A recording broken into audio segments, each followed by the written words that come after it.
Okay, welcome. Tonight we are continuing our campaign. It has been on Fridays. We switched up a little bit here. Of Astonishing Swordsmen and Sorcerers of Hyperborea. They are, I think this is like the 26th session, so that's pretty good, guys. Nobody's died. Oh, no, that's not true, Crystal. But yeah, you guys are still here. It is the eighth month of the eighth year. It is the ninth day, though, so no triple eights for you guys. You are in the,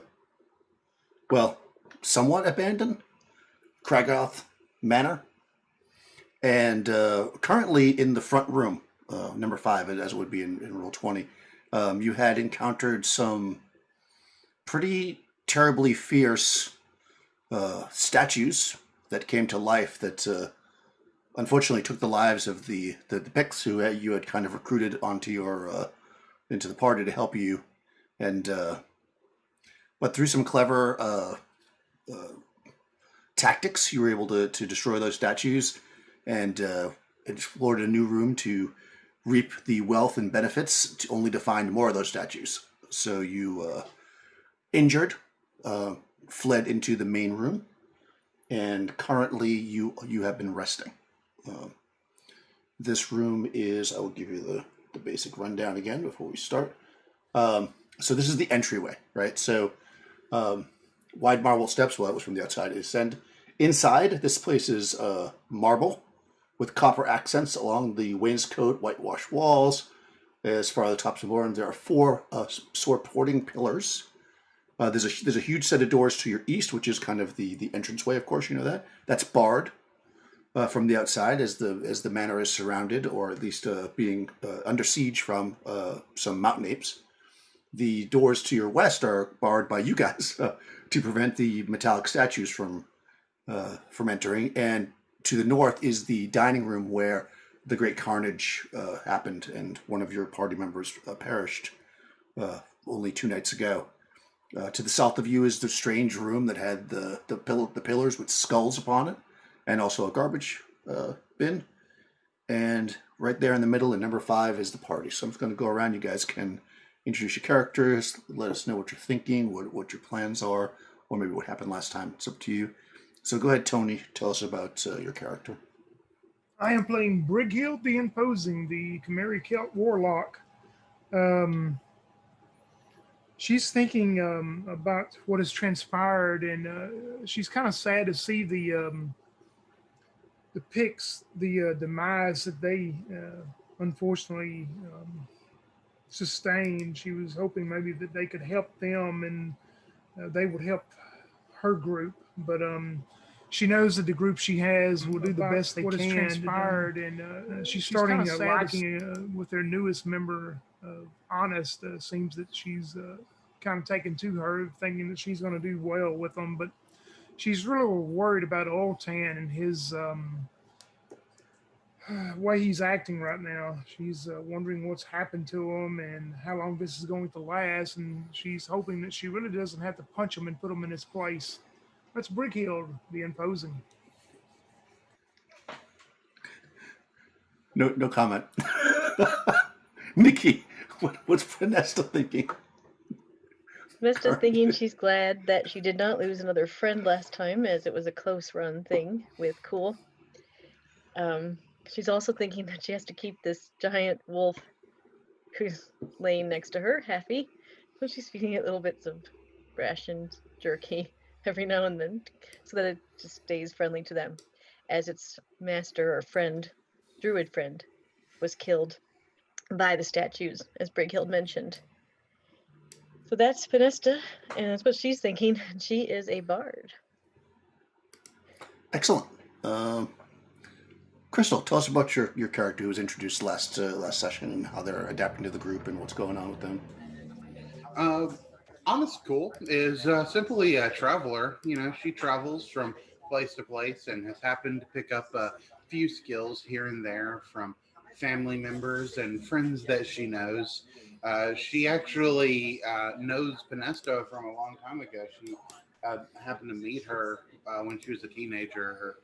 Her father, a traveling merchant, they managed to stop in the place where Pinesta lived for a little while, and and so they spent a few months together getting to know each other. So she's kind of excited to be able to see this old friend again, and not wanting the dog to have too much attention, she pulls herself up to the pole on the other side of Finesta to rest as well. Let her wounds heal up a little bit. Oh, excellent. You're leaning on one of the pillars. Oh man, gosh. I mean, like I All right, assumed well, Nesta was, so I mean, so we'll deal with that in a second. Rush, tell us about your character. Maybe you don't remember much from last time. Yeah. Well, it's okay. So, the only thing I don't know is how injured I am. Not at all. You were actually quite a competent healer, but you did not engage in any combat. So, Oltan kind of looks around and he sees the new youngin over there, Miss Cool, and he's like, "Yeah, another new one." And he just kind of keeps himself like he's been lost in thought. And he's basically keeping to thinking to himself, here I am.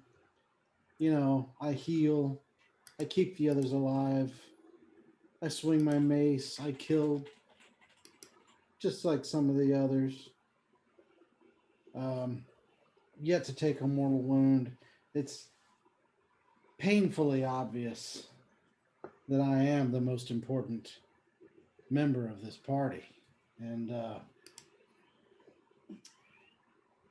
the only one that even begins to come close to casting any fright at this time is Brighild, and yeah, she might throw a punch, but for her that's probably flirting. Speaking of flirting, she has kissed me before anyway because God, I'm handsome.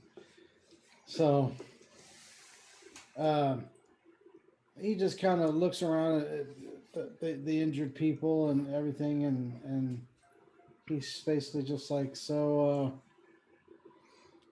have any of you happened to come up with some semblance of a plan to get us out of this wretched place? And that is Oltan, the megalomaniacal cleric of Yunde. Indeed, indeed. All were singing praises of Oltan last time, including himself. Honest, you are, resting with the rest of the party when you decide it's a good idea to lean on a pillar. And interestingly enough, when you do, the 4 pillars in the room, which one did you lean on? Northwest, northeast, southwest, or southeast?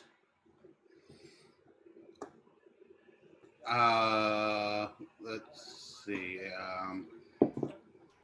I will call the top left one number 1, and I'll roll a d4 for it. Okay. Number 3, I'm going to say that's the bottom left, the way I would number.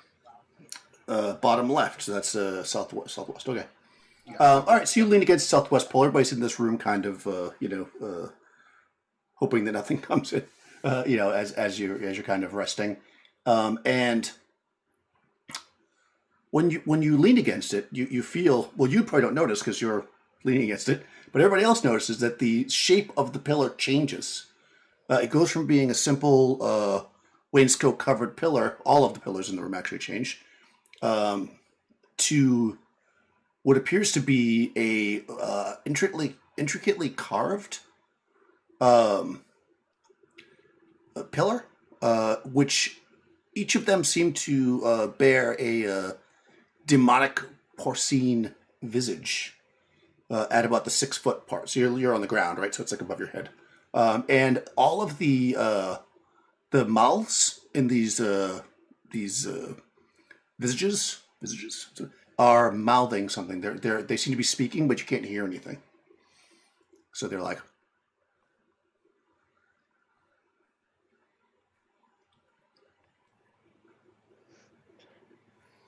Brickhild is sitting around closer in the northwest corner, and when she sees this, and she looks down towards where Honest is, and she goes, "Do not move, one. Do not move at all. Stay exactly where you are.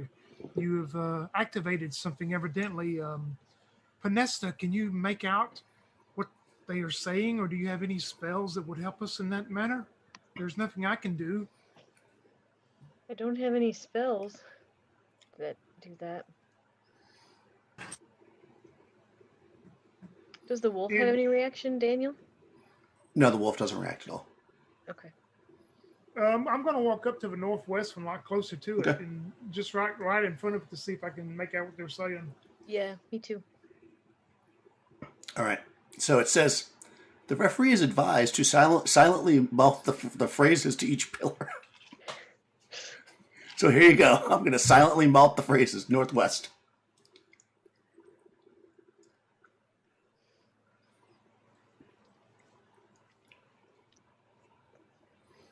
And it just keeps doing it over and over again. Well, that's not creepy at all.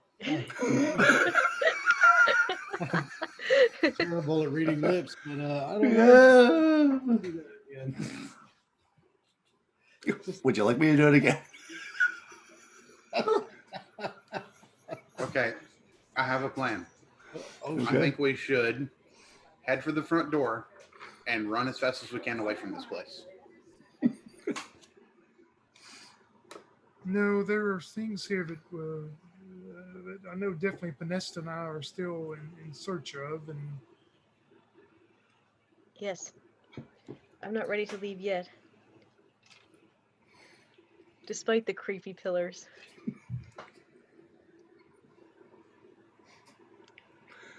Can you make it out, Brickhild? no, I cannot.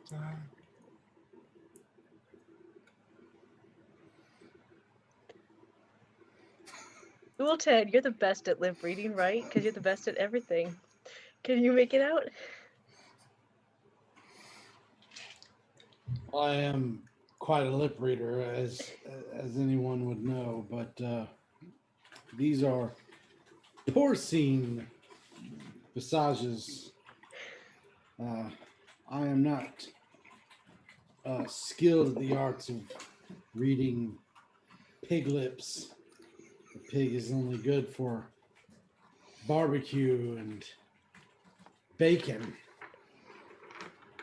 I would never have to. I never expected to have to speak to one. So I struggle a bit making it out. Pig lips don't exactly work the same way that people lips do. Let's try. I should make it more difficult for you all and mimic a pig while I do it. I don't think we can make it any more difficult. We don't have a chance in hell. I think it's very difficult online.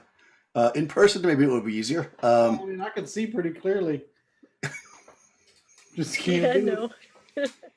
Like if I was a deaf person, I'd just probably be like, oh, okay. But yeah.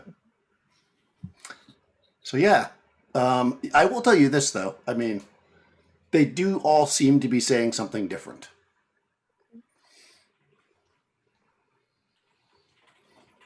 You can tell by the number of syllables. he looks over at Honest, surprised that she's even still here, and he's like, oh, well, between you and I, that actually wasn't a bad plan you had, but these two. And he just kind of crosses his arms and looks around for something that might, like, is there any kind of books or scrolls or anything in this room at all? Something. The room is empty, save the PCs and a wolf. Is there any And of course writing on the pillars? No. Brickhild is going to look towards Honest and go, lean away from the pillar now and see if they go back to the form they had before. All right, I'll risk my life. Why not? And yeah, she'll unlean from the pillar. Okay. Yeah, you know, lean off the pillar, and they stay the same. You know, once you've seen it, you can't unsee it. You've broken the illusion that was covering the pillar, so you would imagine, you know, the party has enough spellcasters in it to understand that it was probably an illusion that was making them look normal, and this is their actual state. I guess one of the main things we need to do is to make sure those two guardians have returned to that room, and if the doors are not secure, we need to secure them in that room. I agree. I know Cool and I can have a little bit of sneak to us. We can maybe go out and see. Yes, we could go up, you know, through the kitchen area again, and you know, I can myself and Old Tank can stand by in case they do come after you. I guess if you and Cool want to try to sneak up and make sure the doors are secure. Is that okay with you, Honest Cool? Yeah, perfectly fine by me. All right. Let's do it. Okay, you're going to go the way, because actually, right, Rickhild had done this last time, right? So Yes. you're going to go up around. Makes sense. Yep, Especially like not come very- to so it's- right there, the 9A. And I guess me and Old Tan's going to stand in the hallway in case they need us. Okay, but you're all going to go that way, and then you'll then from that point, the other two will sneak. That's the plan. Yeah. Yes. Okay. What's your move silent, Brigil? Not Brigil, Panesta. Mine is 7 of 12. Oh, mine Okay. is 11 or 12. Yeah, I think you're fine though. Yeah, I don't think you. Is it really? No, I was gonna say because you're there, but you don't really need to roll it for that spot if you're gonna stop there. 11 and 12. Maybe someday. What's Honest's? Mine's also 7 out of 12. Nice. All right, Panesta. No, sorry. Yeah. See, you because I'm assuming you're creeping further. Like everybody can get to. Let me get my little thing where I can make a dot. Everybody can get to like here without any issue. But if you want to actually see the doors, you're gonna have to kind of either come out like out here to see them, or I guess you could squish behind the tapestry, but that might be a little harder to do. What room did we come from? You came from here in 5. We went up and around. Up and around. Yeah. You missed a few things actually. Let me give a because Rush wasn't here last time, even though Altan was here, Rush wasn't. So basically, I'll give a little recap. So in 5, which is the entranceway, you remember that. 6 was where the everybody was eating, and then Crystal's other character, I forget their name now.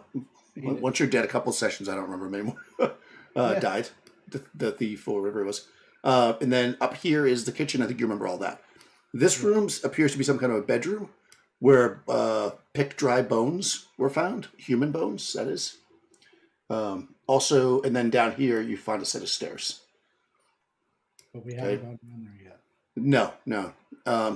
In here, this room 13, this is where they fought the statues I was talking about. They're both dead or destroyed. Actually, they're both down here somewhere because there's, I think. And then inside this room 14, which is where they opened the doors, they were attacked by more statues, and then they fled. So I guess what you're trying to find out is if these doors are closed, and if the statues are back in there, right? Yes. Honest / Minister. Okay. Yeah. I mean, you sneak out, into the room a bit so you can get a good angle on it. You see the doors are definitely still open. And actually, if you're like out here-ish, you can actually see that one statue at least is back. I mean, you could cross the whole front to see the other one if you want, but that would be a little bit harder. I guess you could also go around, I suppose. So if you want to take the time, you could also just go like around, like go through 12 and come back around the other side to see at the angle to see if the other one's there. Yeah, we need to see if they're both in there. Yeah, let's do that. Definitely. Okay, yeah. You take the time to do it. They're both there. I'm assuming it's the morning, by the way. Did we already talk about that? So everybody can heal their hit die. Yeah, we did that last session, so we wouldn't Did you? forget this time. Yeah. Okay, good. And then if anybody needed healing, Altan will have his spells back if Rush wants to do that or whatever. I but still definitely need healing. Yeah, so that's up to Altan if he wants to heal you or not, or you guys can converse about that. Before this all goes down, let's have that conversation so that nobody finds himself in need. Yeah. I mean, I would like at least a cure light if it could be spared, because I'm at 5 out of 15. Well, you better ask Altan. You know, he's got a lot of things on his mind. Altan, may I have a heal, sir? Yeah, sorry. My dog was trying to destroy something. I Just because reckon. I'm asking for heal spells doesn't mean you can call me a bitch, okay? I reckon so. I give Honest a look over how injured she seemed to be. 5 out of 15. Sorry, what? 5 out of 15 injured. 5 left? Yeah, 5 left. I have 15 total. So you've had the piss beat out of you then. Okay. Yes. I'm pretty beaten and bruised. Yeah. You do not look so good, but sure, I reckon I can spare a little something.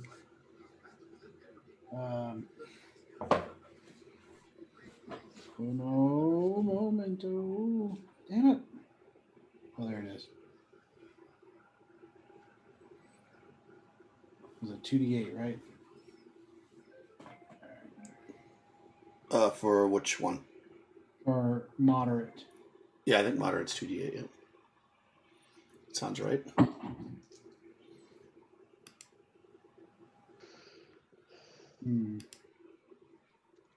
You only need 10 though, right? All right, I'm gonna do a light instead. Okay. All right. So you got a 7 out of it. Nice. Nice. Altan is the best healer. Oh, it's Yes. I'm sorry. No, it's not +1. Never mind. Sorry.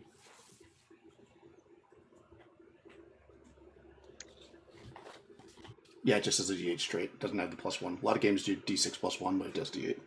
Well, I keep getting confused because my Warhammer is Yeah. D8 +1, and I keep confusing the two. Whether you cause or remove from Yeah. All It's right. wishful So, thinking what it is. so you guys get a little healed up, and then you proceed for this stealth mission. And yeah, you know, after spending a bit, 10, 15 minutes taking your time, making sure that you're being sneaky, you do in fact see that both statues are back in the room, but the doors are open. And just, if you remember, that seemed like a bedroom.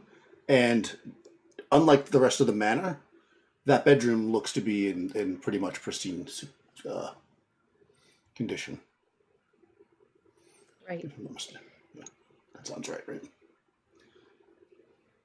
Yeah. We need to close the doors.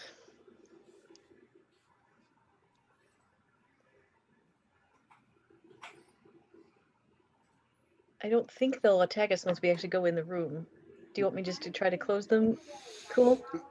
I'll try and close them. Yeah, we can each do it. Both. Yeah. I want to close the doors. Yes, let's close the doors. Yep. That's what Okay. Well, yeah. If you want to do it, you're gonna have to stretch in there if you want to do it without touching the floor or whatever. If you just want to reach in there and do it, then it'll just be a test of dexterity like it was before, unless you have something to do it with that's long or something. Oh, finally, I proved to be dexterous. Okay. Yeah. So you lean in there and close one of the doors. Is Panessa also doing that? Oh, Or are you gonna let Cool do both of them? You missed it last time, Rush. My test of dex is a 5 out of 6, and I had to roll 2 tests of dex last time and rolled 6 on both of them. Nice. Yeah. Yeah. I made it. Nice. Okay. Yeah. So you guys both kind of reach in there quietly and you close the doors and probably hold your breath for a second to see if you hear any movement, and you do not. So it seems that your assumption could be correct that the creatures are activated when you cross the threshold and put your hand on the ground like Crystal Scar did. Yeah. See, I told you I'm dexterous. I mean, we hung out before. So you're talking loudly in front of the door? I am whispering to Panesta. See. We've hung out. Yeah, same. Yeah. I'm it's like a whisper conversation. Mm-hmm. Let's go tell the others. Yes. Okay, yeah, you make your way back over to around the corner. No problem. We got the doors closed, Brickhild. And the statues are in there. Well, that should hopefully prevent them from coming back out unless we make a foolish choice to go back in there again, which I don't think any of us will. No, I got a little bit of twine left over. No, we could tie up the doorknobs if you want. Make sure that they don't open the door. I do not think a small amount of rope like that is going to stop creatures such as those. But it's a great opportunity, and you wanted to No, I was offering. And It would so, probably- oh, Yes, it would probably be best just save that for something else that you may use it for. That maybe could even save one of our lives. I think as long as we don't try to go back in there. I mean, I'm not sure, but they didn't seem to react when we opened the door, just when we tried to go in, so. Well, if they Sure. do come out and come after us again, remember the last trick. We will try to lead them down to where the vines are growing, and hopefully they'll get ensnared by the vines. yeah, That's right. hopefully. Maybe we'll find some magic words or something that can deactivate them in this house. I guess we should continue up the hallway past around the corner here, past that room, and see what it holds up that way. I think that's a good idea if we don't want to go downstairs yet. Yes, I agree. Up here, guys. Yes. Yep. Okay.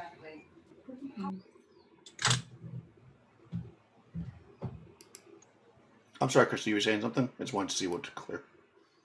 No, I agree. Okay. All right, so you peek around the corner and you can see, I think I cleared that well enough. You see two doors basically on the west side and one door on the east side. And you can see the corridor follows up, goes up further north, and of course turns to the right, which would be east. Well, Great Oltan, since you are the greatest of things right now, your mind should be able to select which door we check first. You guys are playing into it. Where are the doors again? Let's see. You got I got two confused. on the west wall, so you're basically right. You guys are right. Can you see the computer? Roll 20. You're there. You're basically on the corner. So there's that I door. wasn't sure if we snuck past the number 13 there. Yeah, you did. Yep, currently you're standing right here. You see me bopping with the blue thing? Yeah. Yeah, that's where you're standing. So you can see a few doors there. His reply would be, well, obviously it makes sense to take the doors as we reach them, but by the same token, I don't know what happened when you guys fought the other two statues last week. Was it a very tough battle? Yes. Oh yeah, they're tough. So that's Yeah, why- they cut Nearly the died picks into twice. shreds. Yeah. Yeah. Cool almost died. I mean, she did actually die. okay, Or sort of. that explains why we're avoiding fighting them right now. Correct. Okay. I mean, we should obviously take the first doors as we come to them, but we are going to need to try and get in that bedroom.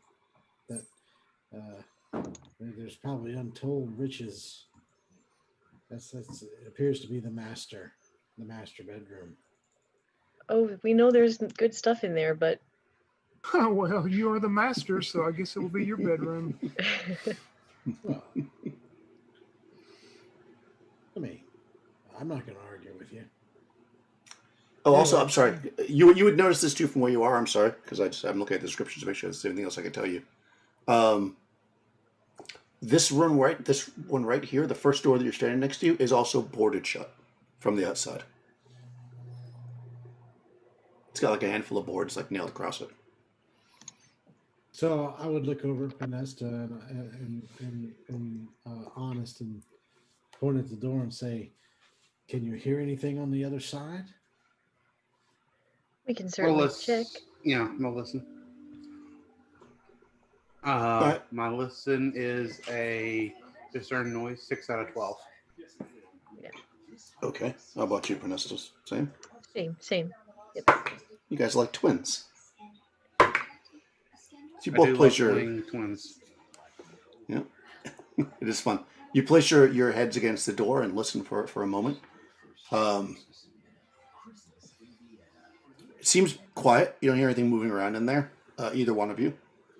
Yeah, you don't hear any drafts or any kind of like squeaking or any kind of anything moving in there. Seems basically, shall we use the term, dead quiet? Or is I that look a back at leading? Wilton. I look back at Wilton and say, just because it's quiet doesn't mean it's safe, though, as we have discovered. Well, it would think that this room has been boarded up from the outside too. It either holds something that we want to find, or it holds something we do not want to find. What about the other two doors? Can we tell if they're boarded up or they're just? Yeah, neither one of those other two doors is boarded up. The one further down the corridor, it definitely has a big heavy door on it, but it's not boarded up. And the one on the right side,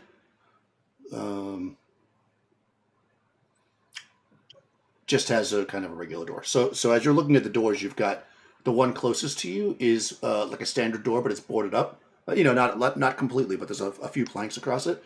The one further up on the west wall is like a heavy door, and the one on the east wall is kind of a regular door that's not boarded up. Well, even though Oltan speaks wisdom about checking the first door, I say we move on up to the one on the right, the normal right. looking door.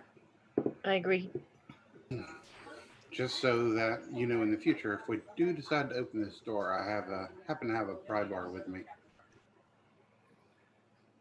Is it your boot? But I'm.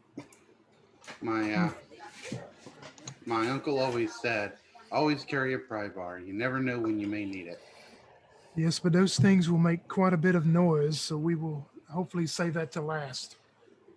Yes, I'm just letting you know for the future. Okay, so this one on the east side, basically the one you want to approach. It's like I say, it's kind of a standard looking door. It has a latch and a lock on it. Yeah, but it's not board shut or anything. It's just kind of a regular door. Any particular way you want to open it? Just looking at it. Pull it open.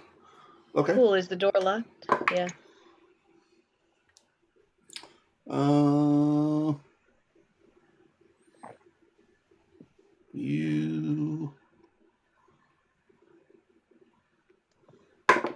You both three. So yeah, you don't hear anything.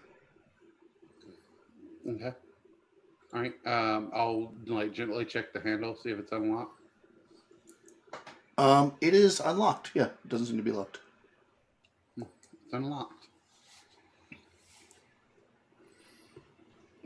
Does anyone want to open it, or you want me to just? Yeah, just push it open. I'm right behind you in case something comes out. We're right here. All right. And yeah, she'll push it open. She'll stand back just a little bit and push it open. Sure. Yeah, the door pushes open and a room is revealed, just like the video games. This simple bedroom with one boarded windows. It's a simple bedroom, one boarded window, I should say. There's pretty much a basic bed, a dresser in there. It doesn't nothing ornate or anything. There's a table that is stacked with clothing on it. It's they're folded neatly. They look quite covered in dust, of course. Everything in here is very old. And you do see there's an open area to the south. You can see that there to the south, right? There's like a little opening there. You can't see what's in there from the doorway, of course. And that window is boarded up. Yeah. Okay. Yeah. I'm gonna if they see it, I'm gonna give them hold on a second, and I'm gonna try to move silently over to that opening and see what's there. I mean, we've seen already how hard it is to mouth words. I'm just kidding. You're fine. Yeah. Yeah. You march your way over there. What was it? You 7 and 12? Yeah. Yeah, you work your way over until you can see, and you're looking into this area here, which contains a dragon, of course, because I mean, why wouldn't a dragon be in a tiny little spot like that? No, you're looking into a closet. Basically, you can see, much like the other closet that you had seen before, how there was like a bunch of clothes on the ground, except as you're looking at these clothes, you can immediately notice that they do not look old and rotten like they were in the other room. You just see basically a pile of clothes, and you see some boots sticking out from underneath. Okay. Are they fashionable? They're kind of like the type of boots somebody would wear if they were traveling. They're not cheap, but they're not fancy. No. It looks like we have priestly clothing over here. Ultan, the great mind of our group, could you discern anything about these robes?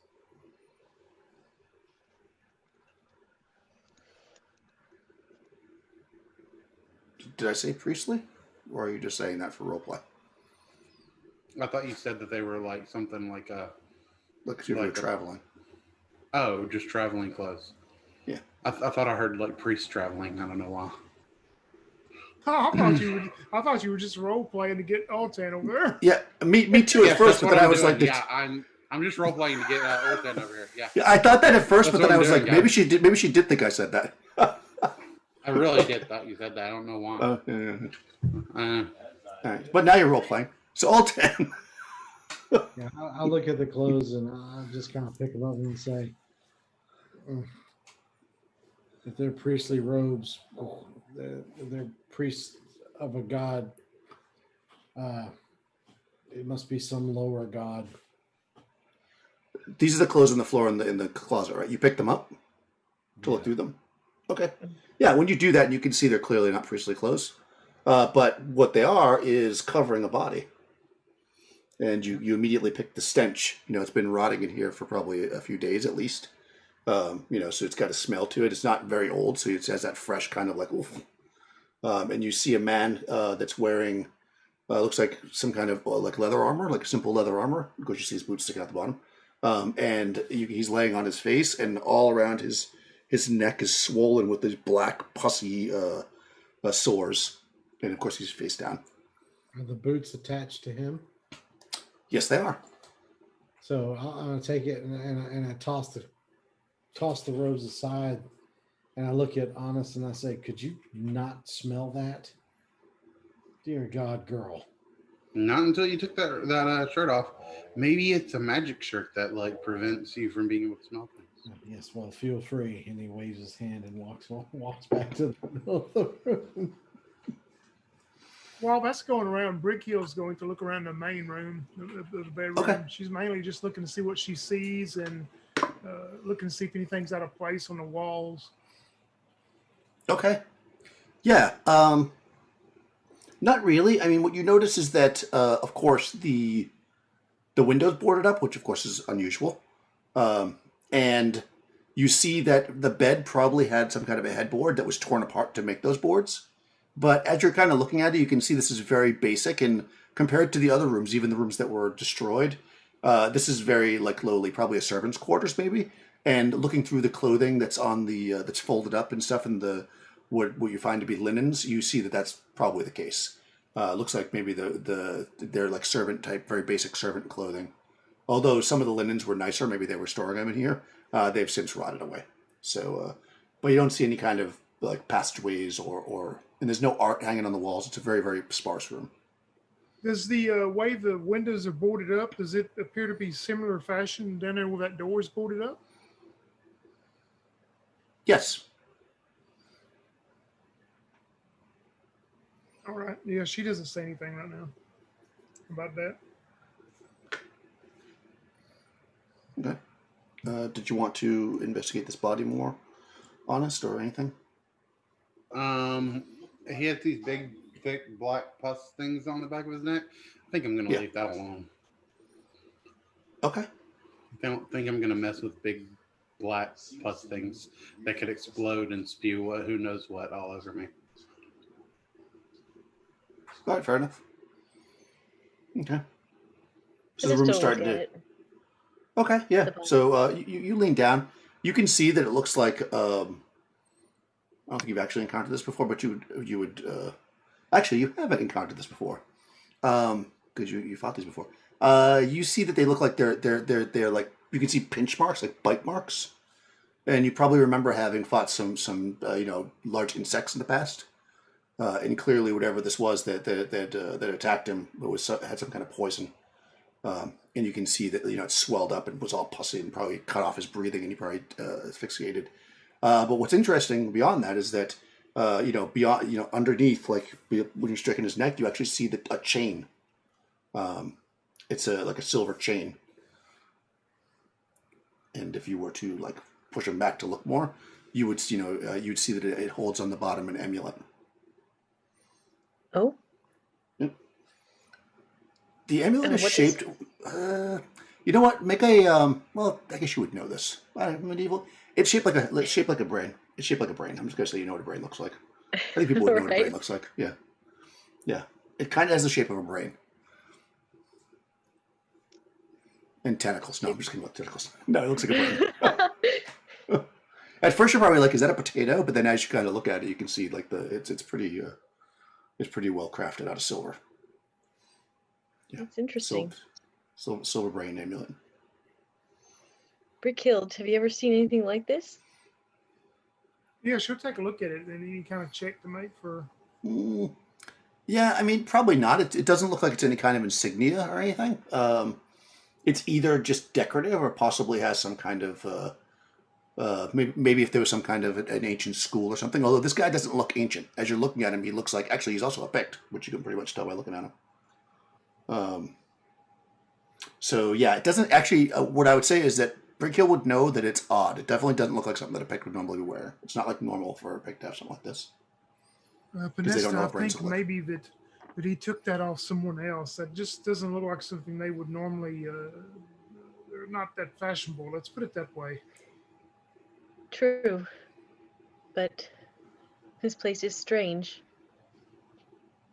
It's Maybe- possible That they is like that is a good find though. Hang on to that though. It may bring some value to us.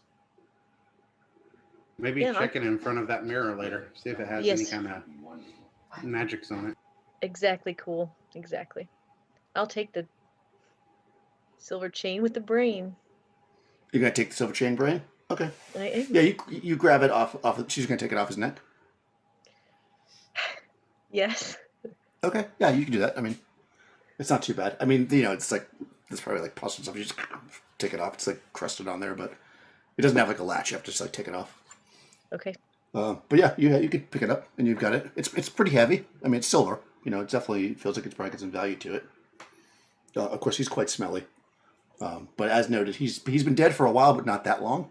Like you would guess. I mean, you've been around dead bodies and stuff as adventurers. You would guess he's been dead maybe a couple of weeks at the most. And he is, definitely a Pict. Okay. I guess secure the door back and for his final resting place, and we'll continue across the hallway to that large door. Okay, yeah, you can do that. Put him and entomb him in the closet. All right. You cut across the corridor, and While we're cutting across the corridor, I would just like to peek down that hall. I'd Okay. just like to peek down this hall and just Do you want- to see what's there. Like I'm not gonna walk. I just want to kind of like peek around the corner and look okay, while we're walking across. Like we're walking over to here, but while we're Yeah. doing that, I just want to go ahead and peek down there just to see what's there. do you want to move up to the corner to look down, or you just want to like turn around and look? Yeah. tell me how much I I want to already I'll like go up to the corner and like peek around. Okay, yeah. You can see that it. Probably from the corner, you can probably see that far up. You note that there's some stone and rubble on the ground up there. Like just not a lot of it, but a little bit on the ground, as far as you can see. Can't see any kind of a collapse, but you definitely see pieces of stone on the wall.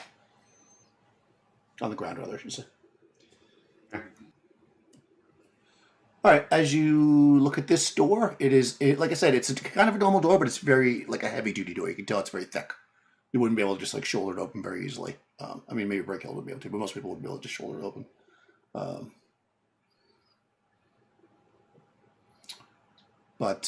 Yeah, what do you guys want to do? It's a big door, closed, not boarded shut, just closed. You want to listen, Vanessa, and see if you can hear anything on the other side? Yep. Okay, you guys listen to the door. Okay. Oh. It's pretty quiet.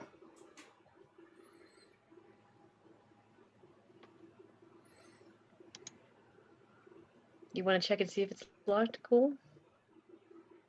Sure. Let me see. I will try the doorknob a little bit. Yeah, you try the doorknob, and it is definitely locked. Well, it does seem to be locked. Does this door, does it feel or look like those other, like the doors that were up here at all? Like, because I know those were like heavy and had designs on them. Definitely not. Are they similar in any way? Okay. Nope. Those were big, ornate, fancy doors. This is just like a heavy, regular door. This one does appear to be locked. Do you want me to attempt to open it? Well, yes. You said your uncles have shown you how to use locksmithing stuff, so show us. Yes. Well, I'll see if I can demonstrate it one more time. And I reach into my boot and pull out my leather pouch and roll it out on the floor and kind of look at the lock and I go, okay, I think I'll need one of these and one of these. And then I start messing with it. I have a 5 and 12 for open locks. Okay, you can roll that, and you'll know if it works or not. Okay. Oh, yeah, nice, yeah. So after a while, you do hear a little, like, kink, and, I shift my hands a little bit, and I go, all right, that should get it. And I put my tools back away and put them back in my boot. It's a heavy door, though, so I'm not sure I'd be able to open it myself. Well, move over. I can try to open it for us then. And Honest will move back. Okay. You're just going to open the door? Yep, it pushes in. I'll just push it in. Yeah. Yeah, you turn the handle, push it in. You can see that... yeah, I should reveal it. This looks like it was probably some kind of quarters, maybe, at some point, because there's a whole bunch of beds in here. There are 2 windows that are boarded up, as you can see at the outside there. There's a bunch of beds in here, but more notably, stacked on them, in somewhat of an organized fashion, like almost like they're being sorted or stored, is a large number of weapons. You can see that there are, let's see, there's definitely some armor, and some shields of various sizes. It's axes and daggers and short swords and war hammers and javelins and maces. So it looks like an armory, a makeshift armory, like for a better word. Yeah, there's a whole bunch of weapons in here. They look old, like they're dusty, like old, but they're not like falling apart, rusted old. Like they look salvageable. Well, these may fetch a price back, but it would be very bulky trying to take all of these back with us.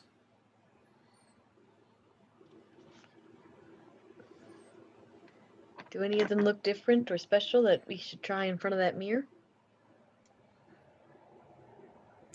I mean, they look... well, let's see. Are you guys going to look in there? Yeah, let us all look at... I'll take the north side. Yeah, you guys start to go through the weapons. There's 4 of you, right? Yeah. And as you're kind of going through, I mean, I'm going to kind of give you a quick breakdown of what's there, just in case you want anything. Nothing really stands out as being special looking. Nothing has runes on it. Nothing is jeweled. Nothing is silver, I don't think. Some of the weapons look better than others, but they all look like serviceable normal weapons. I mean, you certainly could bring them one at a time or in stacks to the mirror if you want. But on first perusal, you don't see anything that looks like it would be, especially valuable.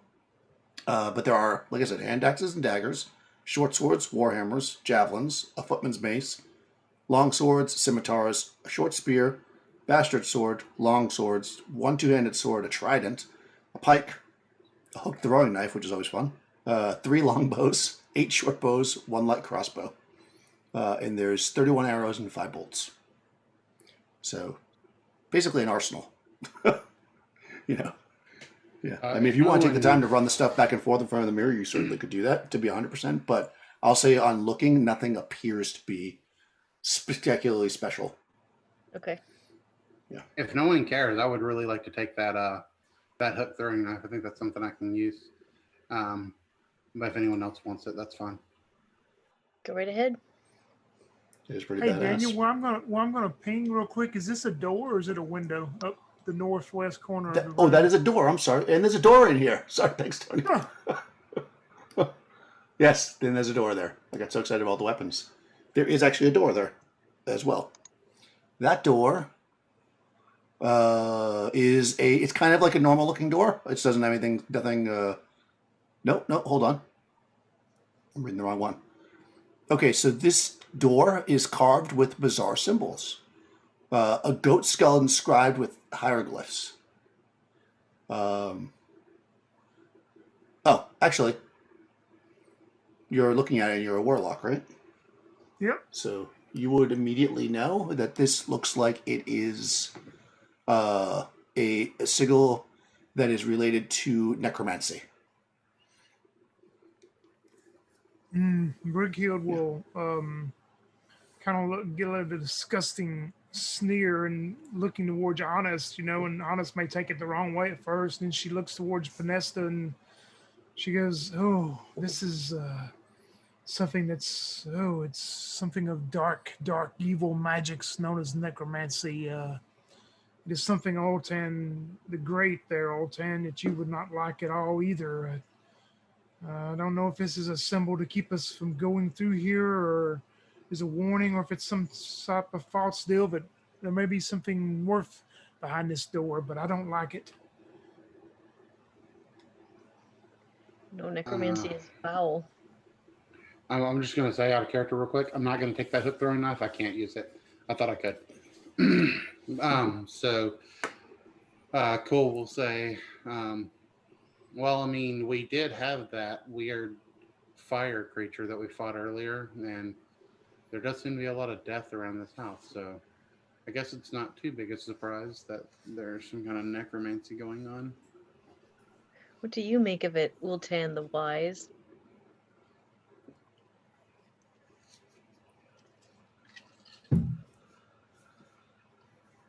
You're muted.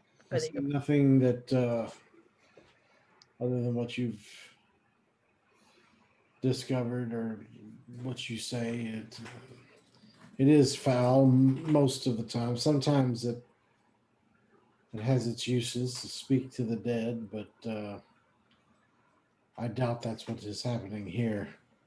And he points over at the goat symbol. He says, "This is a place of demons."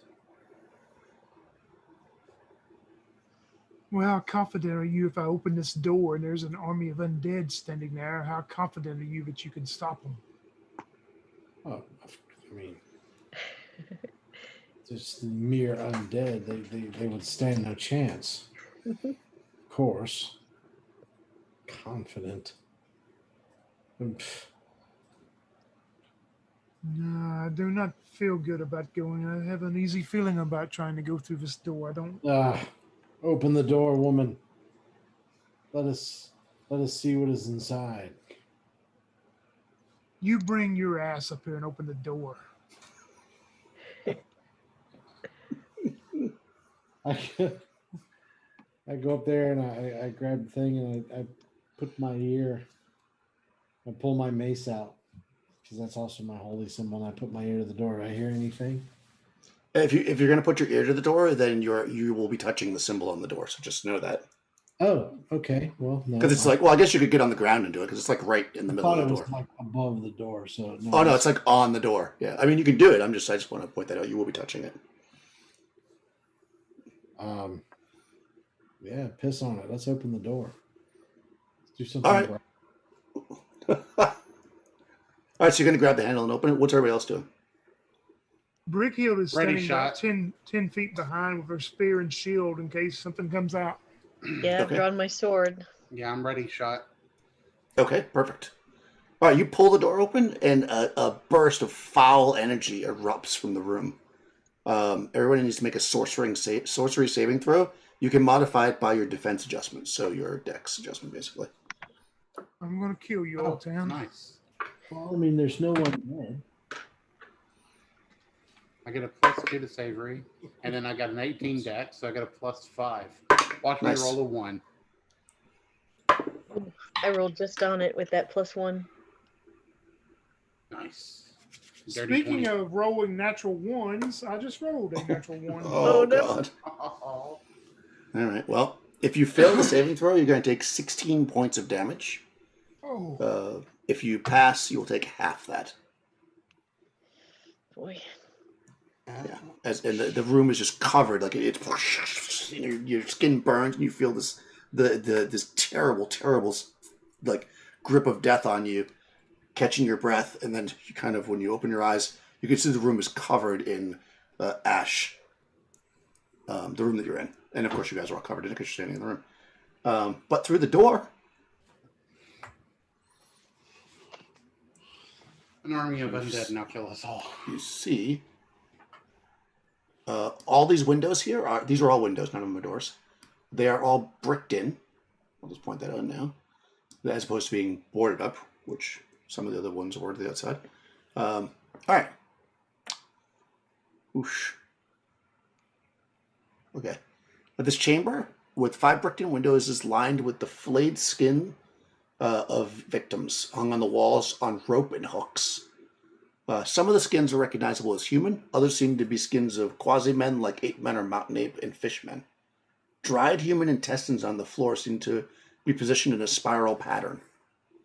So if you look at the map, you see that it looks like they're forming some kind of spiral pattern in the middle, intestines, and all along the walls there's these like ropes and hooks that are just pulling the flayed skin apart of several. It's all dried, so they've probably been here for a while, but several bodies. close the door, you idiot. Well, I'm getting there. So Altan would just step back and pull the door shut and look back at everyone and be like, no undead. And he just kind of sits there for a minute, looking around with his hair all messed up from this explosion of energy. And he's like, yeah, we probably shouldn't go through that door.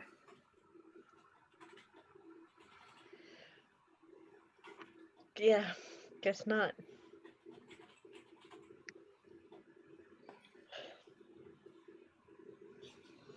Ouch.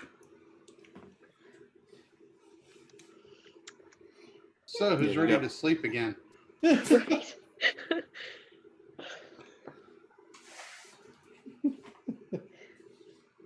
As you say that, you suddenly pick up the chanting of the 8 men outside again, as well as the fact that it is now that you can hear sleet pounding on the roof. It is starting to sleet heavily. Sweet. Sleep pounding. Yeah. Oh. So we open this door and then it just happens to start sleeting. Okay, awesome. I'm going to just quietly cast Cure Moderate on myself. Oh, yeah, no, that's fine. I mean, I only have 4 HP, but I'm sure that you're so hurt that you need to. Oh, it's not my only heal spell. Yeah. If the heal goes down, you're all in trouble. All right, yeah. So you are in the armory now, covered in soot, and probably not feeling so well after that massive burst of necrotic energy. What would you like to do? I'll walk over and touch Honest and give her 6 points back. Oh, thank you. Brickhill looks at Oltan as she crosses her arms as that dust is falling off of her. and she spits blood out of her mouth, and she goes,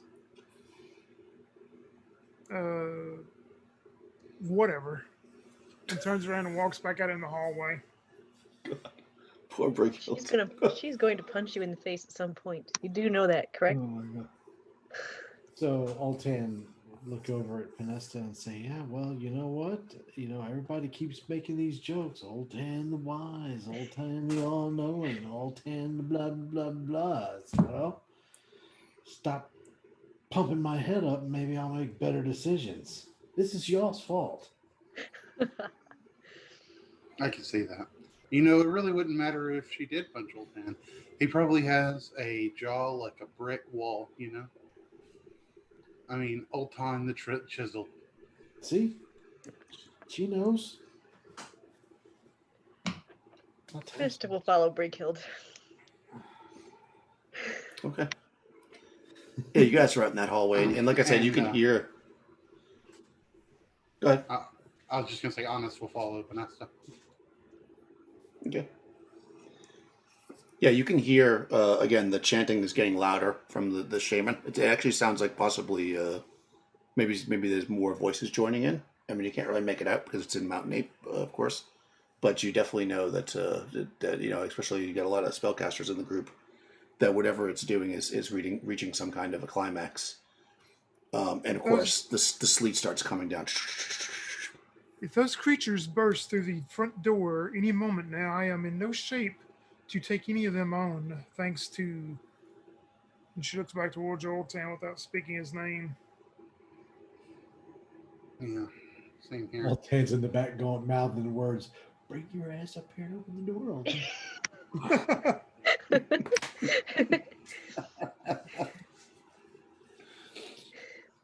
Altan. Well, what do you suggest, Brickhild, that we... Well, we're already here at the corner. What did you see around this other corner? Honest, did you look that far? I only saw that there's a hall that leads somewhere. I'll sneak up to that other corner if you want. Well, since we're here, we might as well look. We don't want anything coming and falling behind us, of course. Okay. Yeah, I'll sneak up to this corner, Daniel, and like peek around it. Yeah, I got a mirror. I'm actually gonna like take my mirror and like you know, use my mirror to like look around it a little bit. Okay, I mean it's dark in there for the most part, but you know, you guys are bringing your own lights with you. Yeah, I mean, so you're carrying light sources, so but you definitely could try to, you know, get your best option with the mirror before you stick your head out there. I guess that's totally fine. I'm just going to reveal this whole thing because I know that over time you'll check it also. Most of this area, you probably remember as you ran from the mountain apes throwing rocks that this area 24 over here was collapsed in, you know, but it looked like it was rebuilt a bit. You're kind of on the other side of it now. There's some moisture coming in from the sleet, but not a lot, you know.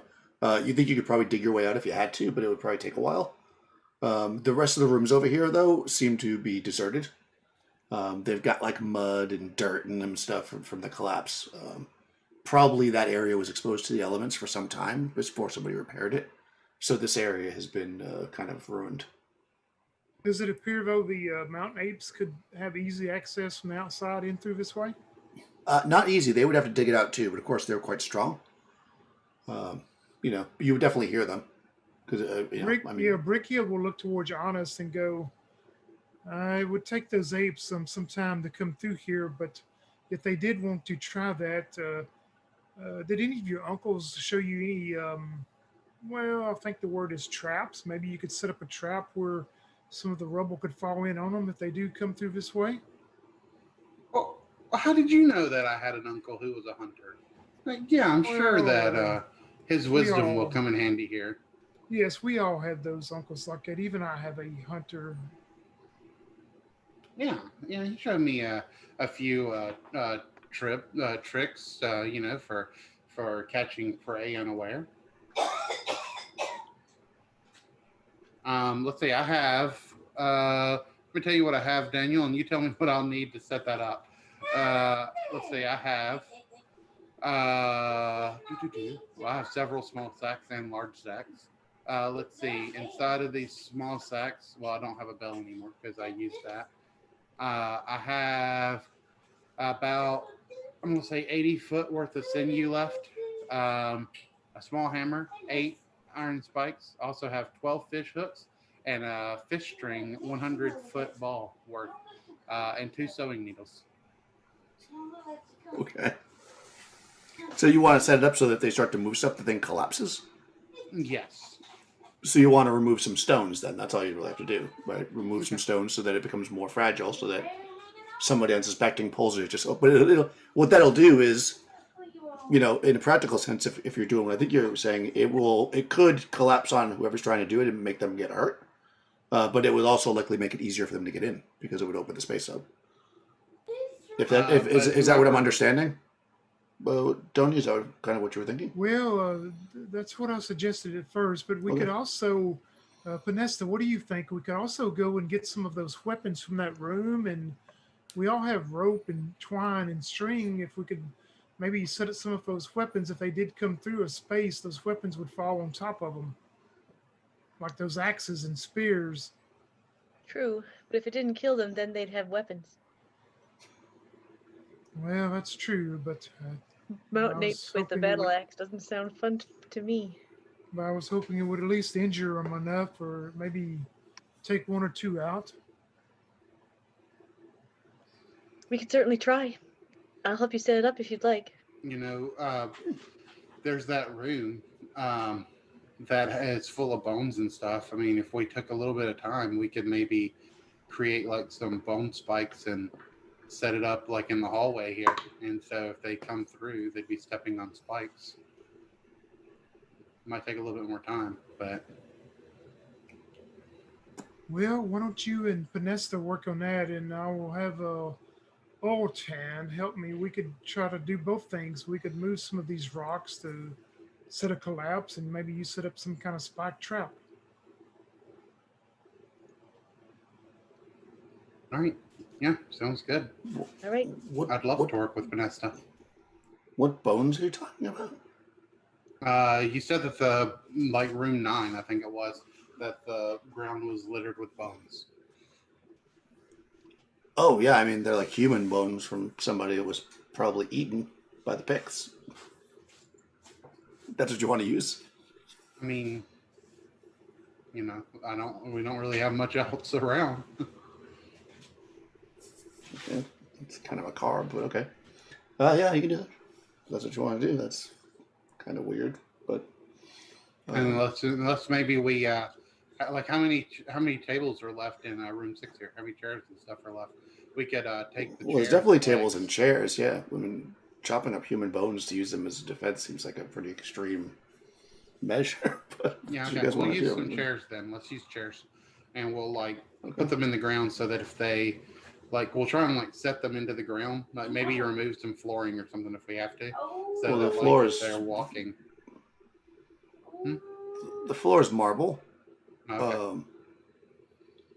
But, we don't need to get so specific here. We're not actual trap builders. So I don't know enough to tell you it wouldn't work, and you don't probably know enough to actually do it. So what we'll do is everybody can just make a test of intelligence, and then we'll kind of take a look at how many successes you had versus failures.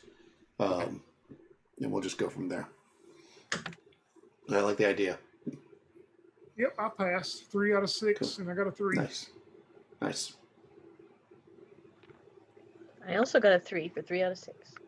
Nice. I rolled a 2. My intelligence is a 16. I think that'd be a 2 or a 3. Yeah, that's 3 out of 6, so you're good. How about Olten? Olten the Wise. You do it with a D20, right? Nope. D6. If you do it with a D20 and you make it, then that's pretty darn good. Yeah. What's your intelligence? 14. 14. All right. Yeah. So you got a 3 and 6. So just roll a D6 and you want to get 1, 2, or 3. There's actually nowhere on my sheet to write that down. No, there's not, because it's something that I use. It's not actually in the rules. Okay. It's a Daniel thing. That's going to be in version 3.0 of the game. Okay. I failed. Okay, that's fine. Well, 3 of you made it, so you feel pretty confident that you've set up a situation where some of the boulders will collapse, and then the apes that make it through will have to work their way through,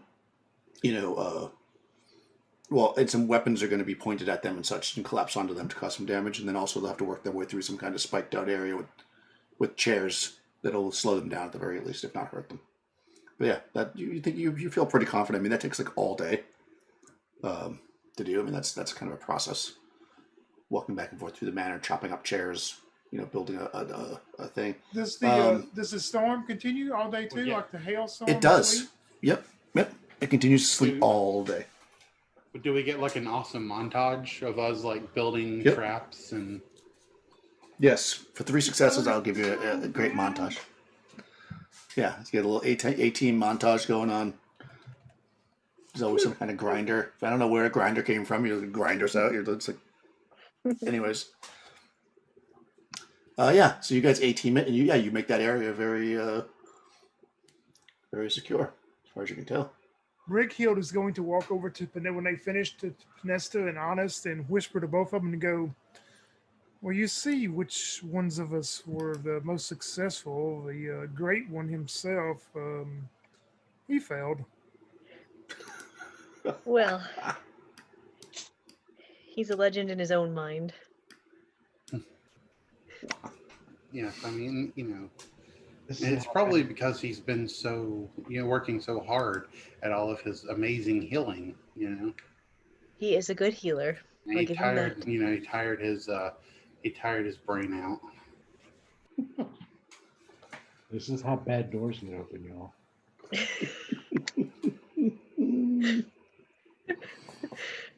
You have someone to thank for setting you up for this today. Last week. I say that we rest through the night to gather up our strength and our spells again, and tomorrow we head down into the basement. Yes, because his potent touch did not affect me today. I do not feel well at all after doing all of this. Ultan, the great healer and righteous cleric of Unday, do you have any healing left for our friends before we head off to bed? I do not. I'm afraid I've expelled it trying to keep most of you alive. And it's Yoon Day. It's Yoon Day, by the way. It's very important. Yoon Day. Brighild, I'm afraid to say that. I don't think Wolton likes to touch you. He's afraid that I'm going to punch him, and I almost did in that room of the dust, but I'm over that now. Where did you want to make your camp for the night? Back in the entryway in 5, or did you want to go to the bedroom in 19 where you had been before, or 12 or 10, or where do you want to? I'd kind of like to do 19. Bricky's going back to 5 because she's afraid those apes are going to try to burst through the door. Yeah, I don't want to do 5 because there are those weird statues in there. The pig mouths? Yeah. Why did you want to look at them again? Because I could mouth it again for you if you want. If you insist on doing 5, well, I'll do 5. I'm just gonna. You can stay at 19. I mean, we know how to get there. It's fine. I don't want to break up the group, especially if the 8 men come. So. No, but before we go to sleep, I would like to look at that amulet I got in the mirror. Ah, okay. You can do that. Yeah. You gonna go in there by yourself, or are you gonna take the whole group? I will ask if someone would like to come with me. Brickyot is going to suggest to Pinesta silently to take Ultan and let him stand in front of it wearing that armor to see what that armor, if it affects. Oh, that's right. Is he wearing I forgot that Ultan has the armor on. Oh, I got to take it? Oh, you got plate mail, black plate mail on. Oh, fuck you. You spent most of last session polishing it. Dude, I totally wanted that armor, and for some reason I didn't think I was allowed to get it. Oh, you got it clean and polished. Oh, you polishing that? Got it. Oh yeah, armor before. Oh yeah.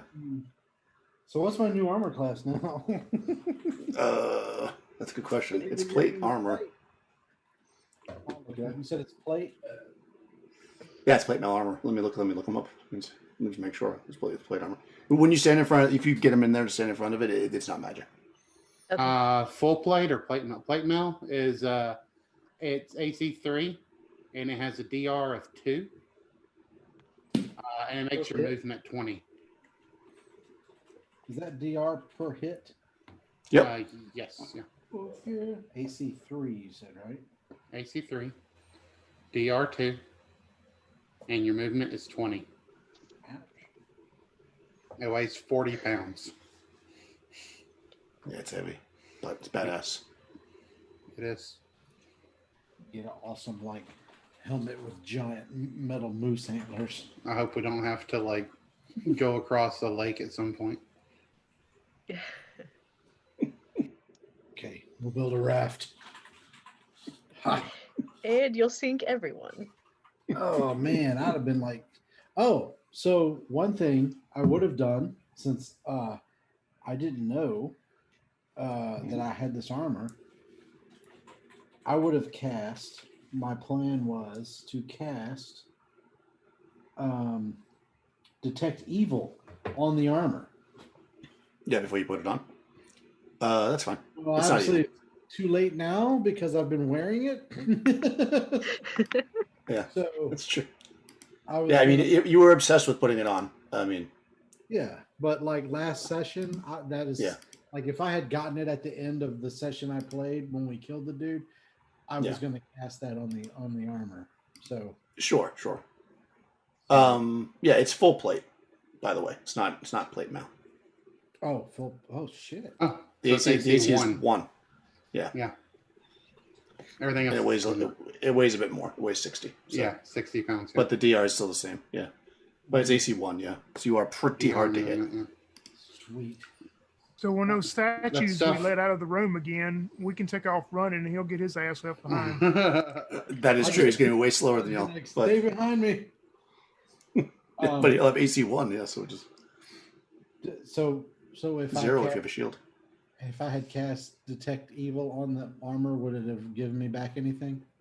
No, it's not evil. The armor was just armor. It's just very nice armor. In that case, I could have actually put it on. Yeah. I wouldn't have had you put on armor that was cursed or something. That would be kind of shitty. So I guess I gave that away. But yeah, the armor is just good armor. And pretty, like me. Yeah, it's beautiful black, jet black, full plate. So it's. I guess it also. Well, I guess you get the XP for killing the guy. I was gonna say I wonder if you should get. I might give you XP for the armor too because it's quite valuable. I'll have to do that. 1,000 GP worth. Yeah. It's worth 2K. So, anyways, yeah, you can go back. The amulet is in fact magic. Vanessa, Right. you're close. The armor does not, unfortunately. The dagger that Crystal got last time, I think I already said this, it was also glowing. Yeah. The one you took off the pyromancer. Wrote that down. Magic dagger. The amulet You guys glows. let me have that, Interesting. Yeah, the amulet glows. Just the amulet or the whole necklace? We'll see just the amulet. Okay. Go ahead and this is going to be hard. You can make a d6 roll, but you're only going to get information on a 1 because it's pretty specific. You may have heard of this now that you know it's magic. No, got a 2. Yeah, no, you're not sure. I mean, you know that there's magical amulets that can do all kinds of different stuff. I mean, this you've never heard of. I mean, you could guess, but you're not sure. Well, I'll have to have it looked at.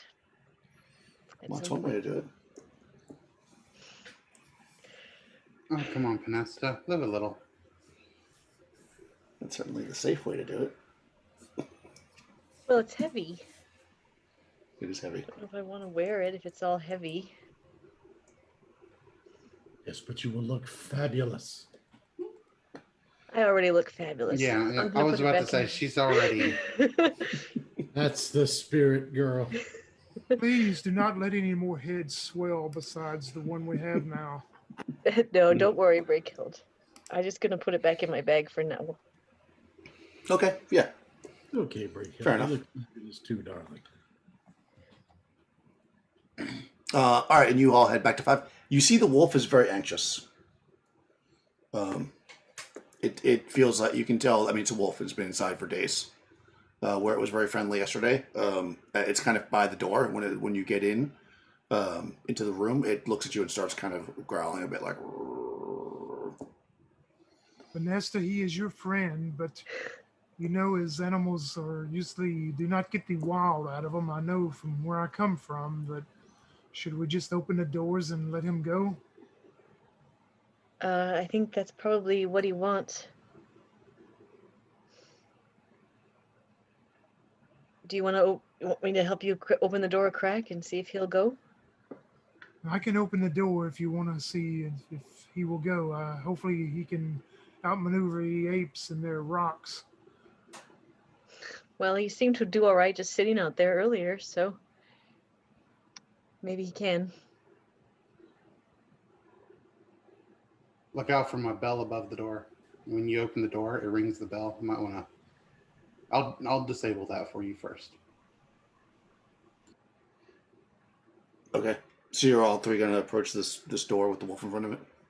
I'm going to approach first to disable my trap. Oh, I see. If that's okay with everyone else. Oh yeah, Bricchio, I think it's a good idea. Yep. So I'm going to very cautiously approach. I'm going to have my hands up and be like, just here to disable my trap, and I'm going to disable the trap. Boy. What's your charisma? 10. So your reaction is 0. Okay. Ooh. Yeah. It kind of gets. It's like it's not letting you get close to the trap area. It's starting to foam at the mouth a little bit. It's looking at you. Does not I'm like going to you. back up, and I'm going to take out my bow, and I'm going to say, all right, any other plans? Well, it is your pet, Vanessa. I don't think it will listen to me. I don't think it's my pet, but I will try. And I'll approach and I'll say, Thorn, we want to try to let you out the door. You need to let us approach you. We're not going to hurt you. Put your bow away.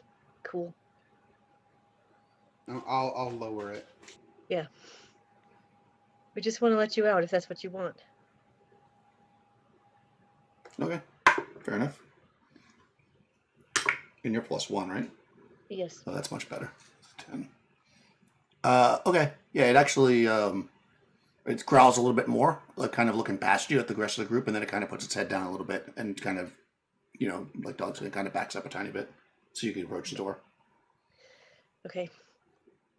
Will it react if I try to let Cool come disable her trap? I'll scratch its ears. I mean, it already had a very negative reaction to her, so. Okay. Yeah. Cool. Walk me through this. I'll have to roll again, basically. Yeah, I'll just I'll just lift the bell and take that rope off of that nail. All right. I'll disable the trap and I'll open the door.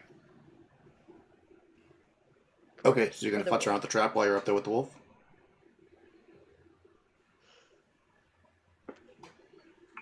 Fair enough. What happens if the bell rings? The bell will go off. It's made so that if the ape man came through the door, we would all. Yeah, know. You can see that as you start messing with the thing, the wolf it starts like as soon as you take like both hands off scratching it, it's like it starts to like get like have that low growl again. Okay, I'm just gonna open the door then for it. If the bell rings, the bell rings. I mean, if a bell rings, Angel gets their wings. So, yeah. So you open the door. I mean, the bell rings, of course. The wolf runs out. And of course, you hear immediately as rocks are crashing on the ground, and it's gone out of your sight before you know it. The wolf is, anyways. Yep, and I will immediately shut the door again. Yeah, and then one rock smashes on they can't get the trajectory, from where they're at to get it inside. Yet, so so the wolf has left you, and your dingling bell is still dingling. Sorry, Cool. I didn't think it was going to let me. Hopefully. I'm just glad you weren't hurt, Vanessa. Don't bar the door and everything. I have a winter blanket if you would like to rest on my blanket with me tonight.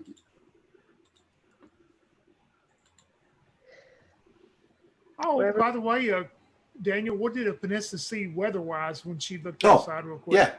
That's a good question. So you saw, I mean, 'cause you looking out there, it's sleeting, not snowing. So like you see puddles basically. It's been raining all day or sleeting, and you can see areas where there's like it's like crystallized on the ground. Maybe like some of the puddle looks like a little frozen, but not like completely. You know, those like half frozen, half wet puddles, and it's still sleeting pretty heavily. And actually, you can still hear the shaman, of course.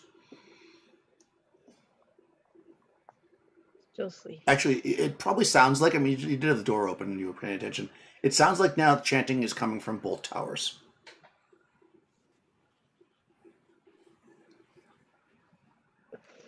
Whatever's happening,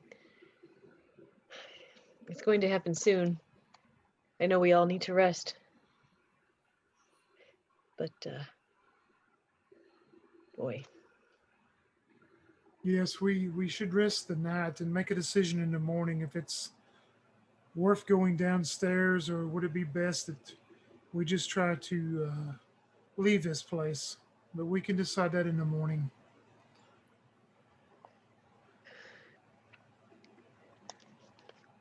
Maybe the journals will be enough.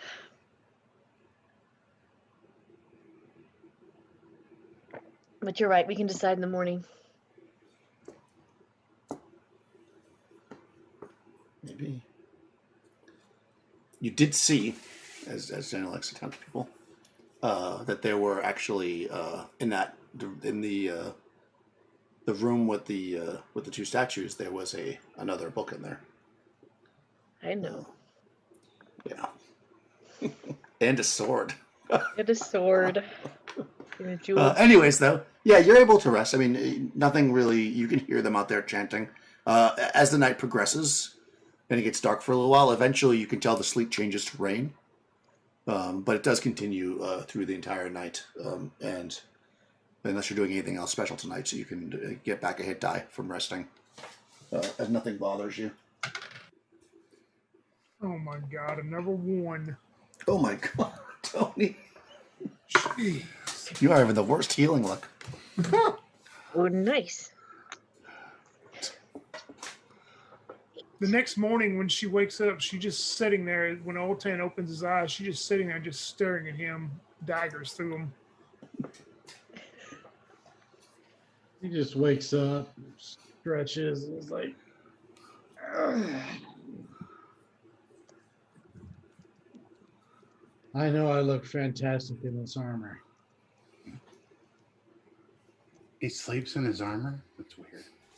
She'll say to Vanessa, Oh, well, in this place I do. It can't be comfortable to sleep in plate armor, but he probably is the best sleeper. So. Somebody help me with this strap. He's like on his back, he can't get up. Like a turtle. Right there. Oh boy. Yeah. So when I glance over at Brighild, how bad does she look? She looks rough. She looks like she's about a 10 out of 25. Right. On a scale of 1 to 25. I kind of look at Brighild for a minute, and on one hand, she keeps staring daggers, but she's a great kisser. So he walks over and mumbles a little bit. she's a great kisser, says the guy that's only ever been kissed on the cheek. All right. No, not by Brighild. I got one smack right on. She sure did. Yep. Oh, okay. I must have missed. All right. Oh, there it is. You just joined the crew, honest. You can't remember that. Oh yeah. Yeah. Okay. That's true. Hey, let's see how much you hate me now. Give yourself 13 more. Nice. All right. How do you like me now? Brighild, Hill she HP. stretches and she looks towards Old Tan and she gets a smile on her face and she reaches and grabs him and hugs him. And she still has all that necromantic dust on her that she didn't wipe off.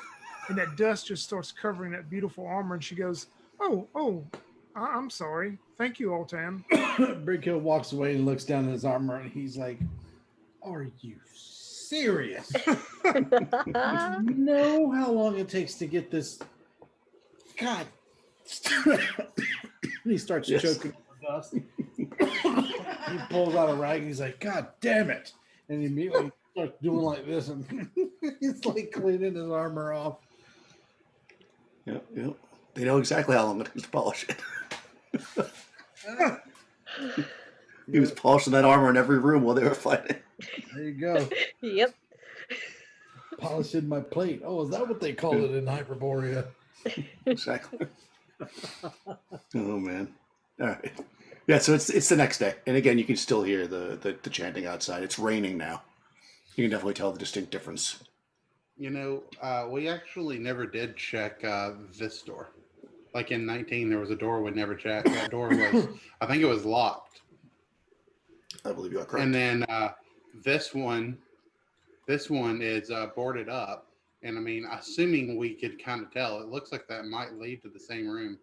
So that room has been boarded up on one side and it's locked on the other.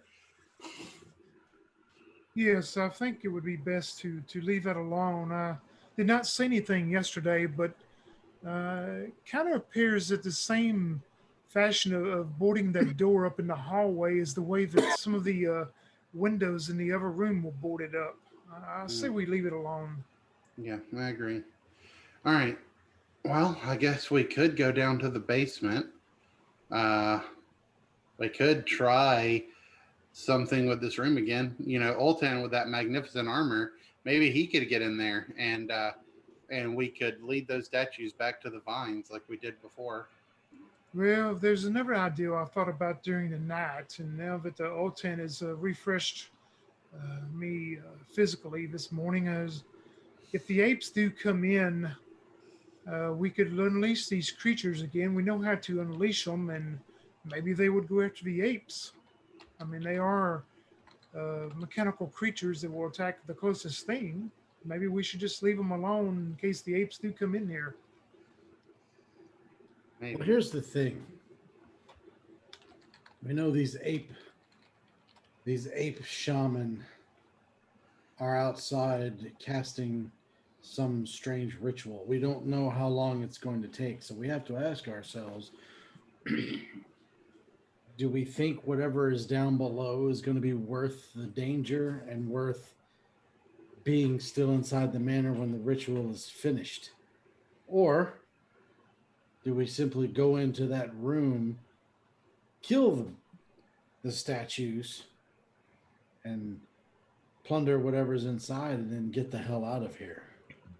There may not be, I mean, we did see some items in that room, but are they really worth maybe losing one of us? I mean, I don't see anything in there that was worth. We almost lost Honest last time, and myself was very injured, but of course, you were too busy shining your armor in the other rooms. So. Yes, but now it's all ready to go. So, I mean, I am not worried. I'm probably going to survive it no matter what because, I mean, Well, of course. it's me. But I'm more concerned about the rest of you at this point. But, I mean, if you wish to go down below, then let us just go. Well, Vanessa, what are your thoughts? we did see the little girl in the mirror. We all saw that, right? Yeah, I think everybody started at the end. Yep. Yeah. Maybe if we get rid of whatever is in the basement, it will disable the statues in the room. I'd hate to think there's somebody trapped down there that we could help, but at the same time, it could just be a trap. Yes, I was going to say, especially after we encountered that room of pure evil that Oltan opened for us, but maybe the girl is some kind of ruse that she is actually she's trying to draw us down there for more evil. Or, like she said, to save. Who knows? No one knows unless you go. Yes, not until we go. You're correct. I'm feeling refreshed enough to go. What about you, Honest? I mean, you Of course, want to go, or do you feel well enough? Yeah, I'm feeling up to my old self, I would say. I would be careful because we all agreed there might be some sort of decapitation problem involved in going downstairs. So just be careful. Because the girl looked like she might be pulling her head off Mm-hmm. in her cryptic way.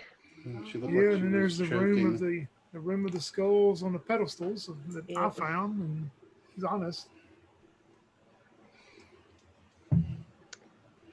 Well, I can tell you one thing. I don't want to hang out in this room. And she kind of like looks over to one of the big statues. I wish we knew what they were saying. Would you like me to mouth it again? Would you like to try a different filler? I'm more than willing to do. There's no way. There's no way we're gonna like maybe in real life, but like I mean, because like you can't get everything with the camera because like frame rates. I don't know. It's just I even don't in think. real life. Oh, is that what it is? Frame rates. Okay. Yeah, yeah. Probably real life. I wouldn't even be able to. But like definitely, I'm not gonna be able to on camera. Well, let's just start our way downstairs, and if it runs into a severe problem, we come back up and we leave. All right. Well, Sid- Woolton, another day, another chance to die. Let's go. Do it. Let's go down. Yeah, I guess I'm going first. Excellent. He starts walking toward the door, and he looks over at Panessa, and he says, "You know what I really need? What I really need? What? I need a new shield that matches this armor." Well, maybe we can find you one. It's like wearing all brown with a. It's like wearing brown trousers and a black belt. You just don't do it, Panesta. I need a shield that matches the armor and a helmet that matches my god, and then all will be right with the world. Anyway, Our cleric is also a fashion expert. Got it. Well, this right, because this helmet that goes with it is Yeah. it looks like some kind of a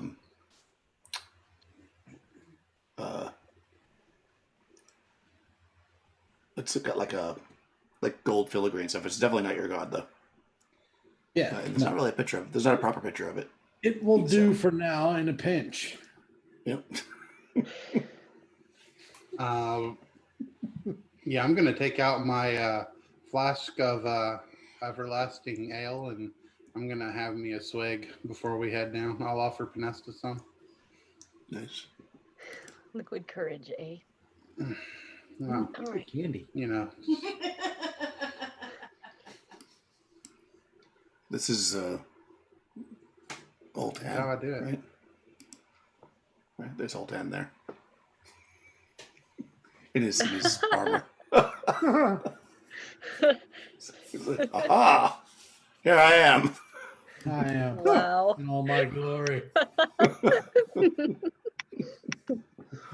Oh, okay. Yeah, that's the picture in the book. And there you are. It could not have worked out more better for us. Okay. No, that's pretty good. Okay. It's like, Okay. Look at that picture. Does he not look really comfortable? Oh yeah, he's totally chilling there. So I was just looking to see if there wasn't a shield. So I was just making sure there wasn't a shield. And I didn't want to jip you. All right, yeah. So you go to the stairs, and of course it's locked. But I mean, you already picked that lock once, so it shouldn't be a problem. And you pop the lock, and you're looking down into a dark staircase that's over here in 9A, as it would be. You're definitely going to need some kind of light source. You can still use the candles that you've been using, because I'm just assuming you're walking around with candelabras. But if you want something that's probably going to be brighter for exploration, you could light up whatever you might have. I don't know what you have. Otherwise, you have candles. I think I still have. Nesta has a lantern, I think. Yeah, let me look. I had a lantern. I think I gave it to Nesta. Oh, that's right. I had a hooded lantern. That's right. I was carrying it around. Yeah, I trust Okay. Nesta with it. She can keep it. Okay, yeah, you gotta fire up the lantern, and you guys make your way down the stairs. Uh-oh, you know what that means. New map. Dun, dun, dun, dun. This might be a good time for a break too. Yep, I was gonna say. Let me just do the map, and we'll take a quick break. Gotta put you in the proper area, so you know where you are. If light works the same way as it does in other D&D style games, I can cast light on the head of my mace and use that to light the way as well. That is correct, if that's what you'd like to do. Okay, you can just, I'm going to give you a quick thing here. You kind of come down the stairs. I guess you come down and you probably shine the light around. And I'm not going to futz around with like distances because it's too much of a pain in the ass, but I'm just going to let up a section of it for you. You come down the stairs and you can see, around the corner, I guess is about far you'd see. You can see that this is some kind of you can see some sarcophagi, as it would be. And we'll take a break. And we'll come back and I'll give you the descriptions and we'll go from there. So let's do a few minutes. Okay. Your turn.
All right, we're back, and you guys are in. Oh, of course, people watching online can't see anything because I've completely.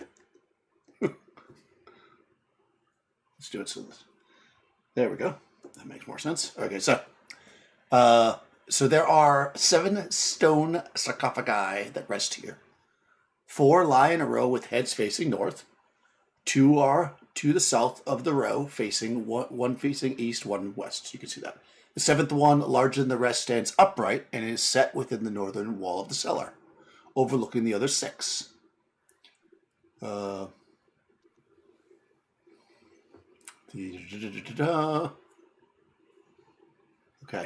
They from the distance you're looking at, they looked basically identical. From the distance. Nothing looks, except for the one slot giant. And upstairs there were 7 stone pedestals, right? And 6 skulls. That sounds right. Let me just check. That me and Honest saw. I'm pretty sure that's right.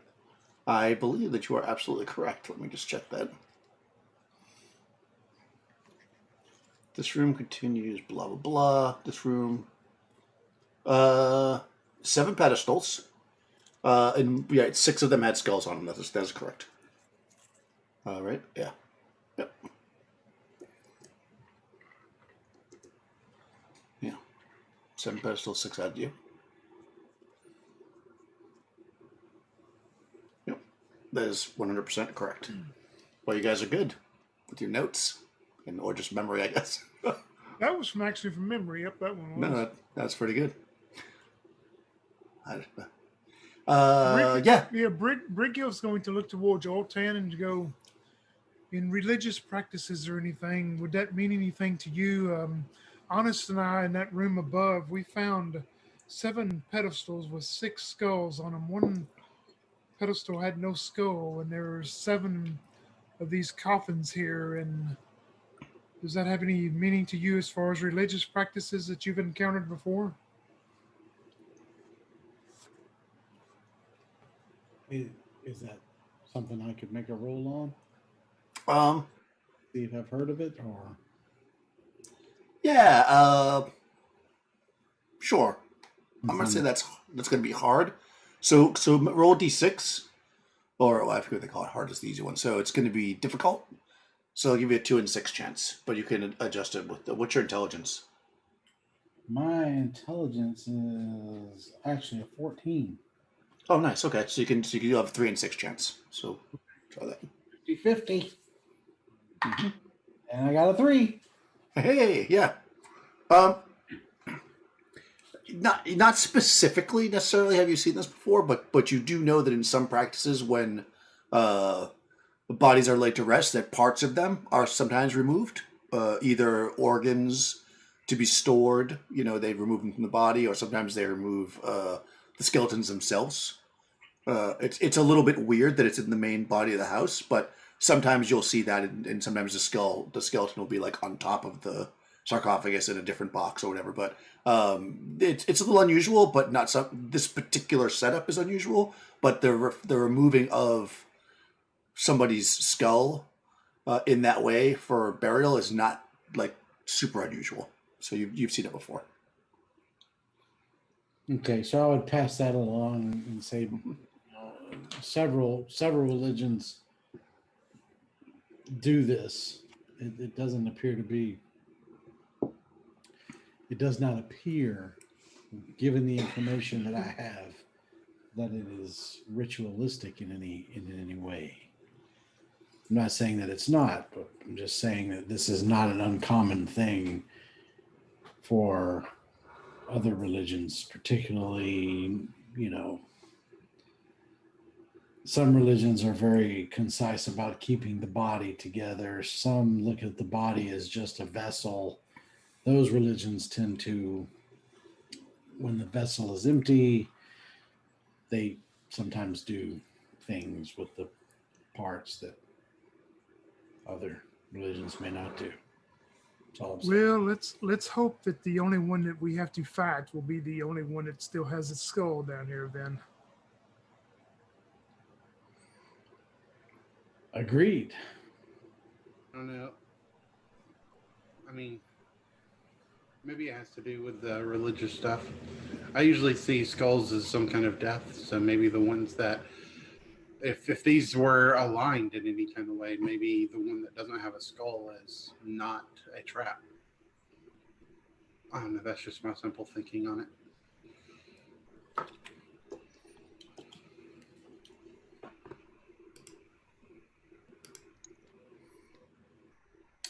I'm not sure if this is what you're saying, but just so you know, these are not lined up in a manner similar to the pedestals up top. Like they're not. Okay. The pedestals were kind of more in a circle. These are lined up more straight. So All right. they do not Okay. match in that way. If that's what you're asking, and you would remember that, of course, 'cause it was only a day ago for you. Yeah. Did you want to get closer to them and look at them, or you guys are all? I imagine you're all like on the stairs, like looking around. Well, I mean, I guess we can go up and see if they have any names or anything like that. What is that G up there, Daniel? That's the Can we see large that? one. That's the large one that is standing upright. Okay. Yeah. There's 7 of them total. 6 are flat, and then one is larger and standing upright and facing the other ones. Oh. Yeah. Yeah, I think I would kind of want to go like, I think I kind of want to go more like this way and like not go towards G since that's the large one standing upright. And I'll probably like kind of keep myself against the wall as well. Do any of them appear to be smaller size, like a child-size coffin? That's a good question. No.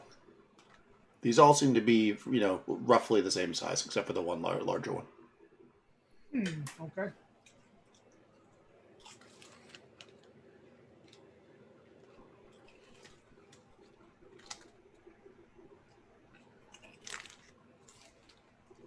Choke you, pull your head away.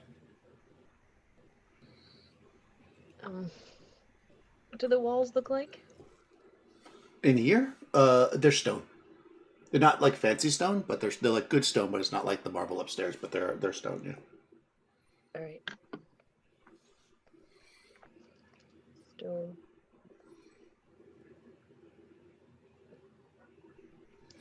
Well, I guess we have to take a look. Yeah, Okay. which one did you go to, Honest? You said Yeah, you Honest started on the moving, wall. right? Yeah, I think I'm just gonna move like down here, kind of on the wall, and just kind of Okay. like stay away from the coffins a little bit right now. Just trying. All right. Well, when you get there, you can't see it because the light is not shining in that direction, and you don't have the light in your hand.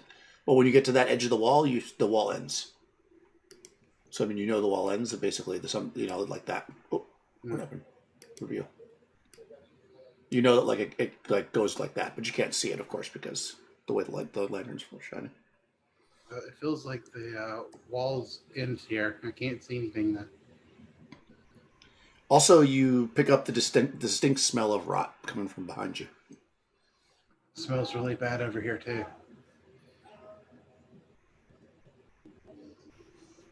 Well, I can bring the light closer. Yes, please do. Right, you're And, gonna walk down there with the light. mind the smell. Okay. Yeah. Yeah, I mean, If you we got want- something like, yeah. Yeah, if you walk down and shine the light into here, you see that there's a room.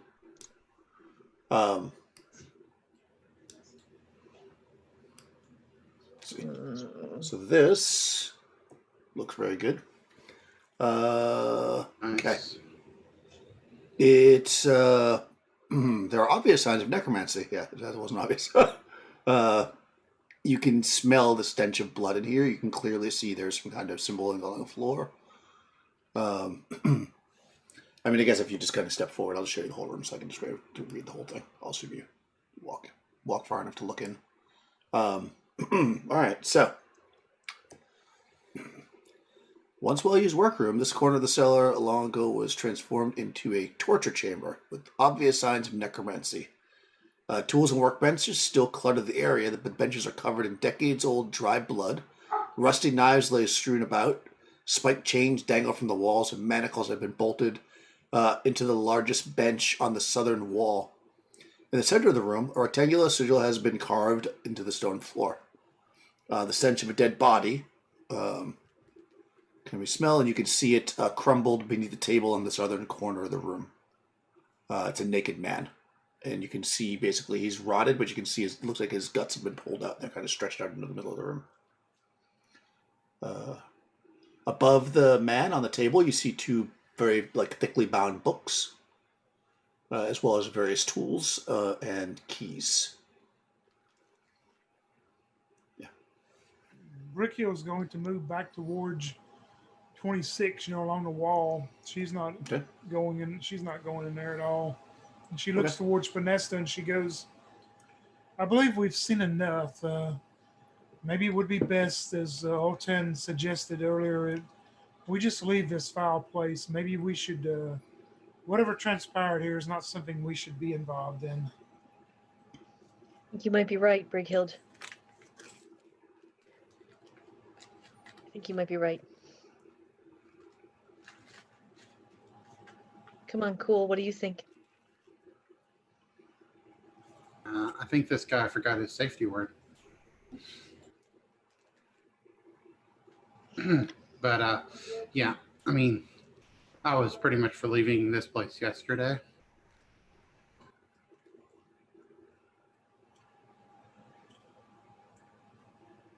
All right.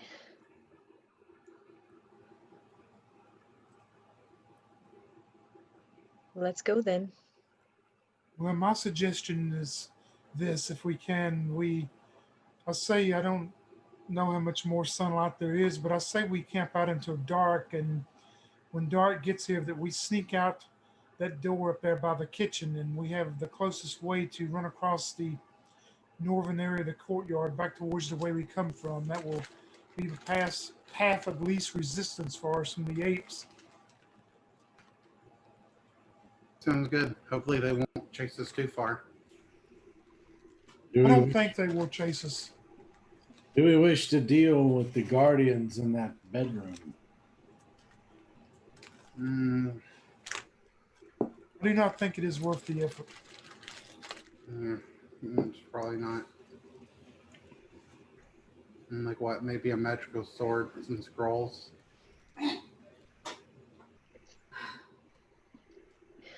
It's very hard to not know what's in that book. But yeah, we don't want to deal with the statues. Well, we already have one magical book that I might be able to make use of. It seems to be written in Fire Nation. Well, we have other books that Vanessa and I have also acquired from the room there. They will be what's needed to show the gentleman who asked me to gather information, I believe. I hope it's enough to write my song. I have not found the source of this storm, but Do you not think that it's not the ape shamans that are outside that are helping control it? it could be, but they only brought the phenomena of weather just within the last few days. These storms have gone on for quite some time. I will let the higher up priests decide in their see what they say. Well, at least we can go back out to where the priest is, where we've left the priest and the body of the Pict, and we can go from there at least. Well, Ultan, there are 2 books above this unfortunate gentleman here. Did you want to try to get those? Maybe they probably have necromancy, but they also might have the answer you seek.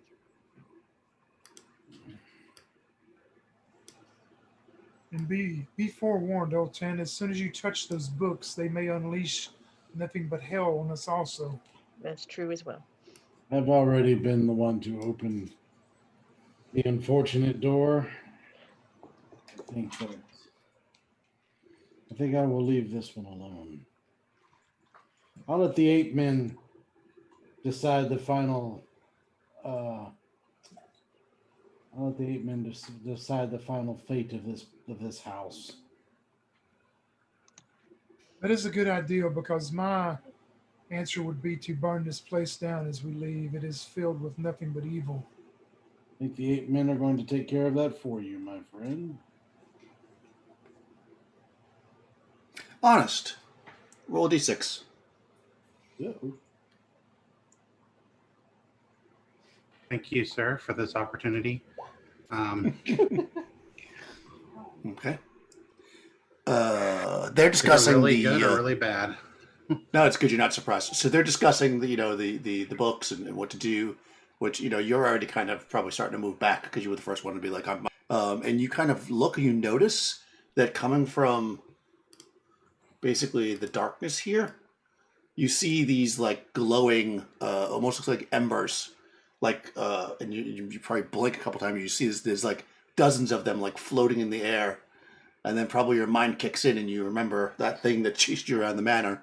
As you hear footsteps coming from this darkness, and there's probably a lot of those fire things that you fought the other day that seem to be coming from the darkness towards the group. All right, everyone, no time. We got to go now. We got to go now. Okay, right. So everybody hears Honest and maybe turns, and you see this like stuff moving towards you. So let's get everybody's actions, and we're gonna roll initiative. So Brickhill, what do you want to do? You see these things coming. She takes off running. Yeah, she takes off running back towards the stairs, and she looks at Altan and goes, "Hope that armor saves you." You are fast. Okay. How about Pinesta? Yeah, if there's a lot of them, I would run for the stairs. Yeah, there's a lot. Honest? Don't have to be faster than them, just have to be faster than Oltan. Takes off. And Oltan, what's your plan? I'm going to come toward the stairs. All right, so you're all running to the stairs. Okay, that's fine. Well, since Oltan has the most to lose, you can roll initiative for the group. Roll a d6, Rush. Oh, God, they got a 5. They tried to destroy the metal, and they failed. I rolled a 6. Oh, all right, you guys go first. And what's your move, 20? Mine is. Yeah, so you get, okay, so it's going to be a bit of a chase. I think everybody else is, what, 30? 40. I'm 40. Oh, you're 40, okay. 40 as well. Yeah. I'm 40. Oh, wow, okay. Yeah, you guys are starting like right here, and each square is 5 feet, so 10, 20, 30. Yeah, you guys are basically up the stairs. And Eltan's 20, so you're at the foot of the stairs. I have to see I can see their movement. This might be a foot race here. A foot race in plate mail. It's not usually something you want to be involved in, but hey, you know what? Full plate, sir. Full plate. Not even plate mail, but full plate. Well, I think the movement's the same. Their move is 30. Okay, so, and they're coming from here, so that's 10, 20. Yeah, you can actually get to the top of the stairs by the time they're at the bottom of the stairs, basically. So the rest of the party, when you guys get to the top, what's your plan? You see Elton right up behind you, or you guys can do sprinting? Brickhill is going to offer to Honest that she will try to hold when Altan comes through, she will try to hold the door shut if she wants to try to lock it again. Yeah, I'll do that.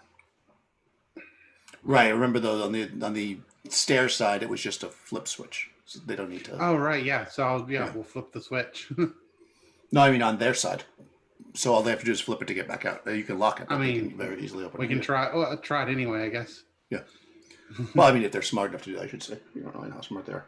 Okay, you can do that. Yeah, I mean, you're actually fast enough to get, assuming you win initiative the next round, Rush, you will actually be ahead of them.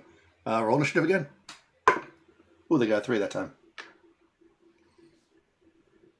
I got a 2. Okay. All right, they're moving first. They're going to get on you. I mean, you're in the stairway, so I'm going to say no more than 3 of them can grab on you. So you hear the clash as you guys reach the top of the stairs. You guys actually reached the top of the stairs last round. You hear Altan get to the bottom of the stairs, and you hear just the sound of the metal creaking as these things slam again, or try to slam against them. So there's 3 of them. So let's see. Oh my god. Well, the first guy critted. All right. Second guy 8. That's probably not going to hit you. We're not in full plate. What's your AC now? Is it 1, or do you have any decks? It's 1. Okay.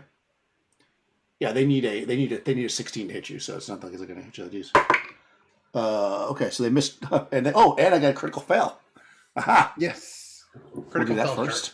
That's always fun. We'll do that one first. Maybe he hits his ally who hits him. Maybe. Go ahead and roll a 12, D12 for me there, Rush. See what kind of critical fail we have here. D12. 4. 4. Okay. Bad miss. Okay, it's just an embarrassing miss. So the two of them, maybe the two that missed, kind of crashed into each other, but the one got a good grip on you with a 20. Oh my god. Okay. This is not good for Altan. It's not a good day for Altan today. As this thing grabs onto you. Well, look, it only does D6 damage. But it did get triple damage with the crit, but I rolled a 2. So 6 points of damage, which is not nothing, but not as bad as it could have been. However, because it rolled a high enough roll, it has you grappled. So you must make an avoidance save, or you are grappled, and you won't be able to run away on your turn. Yeah, so make that avoidance save.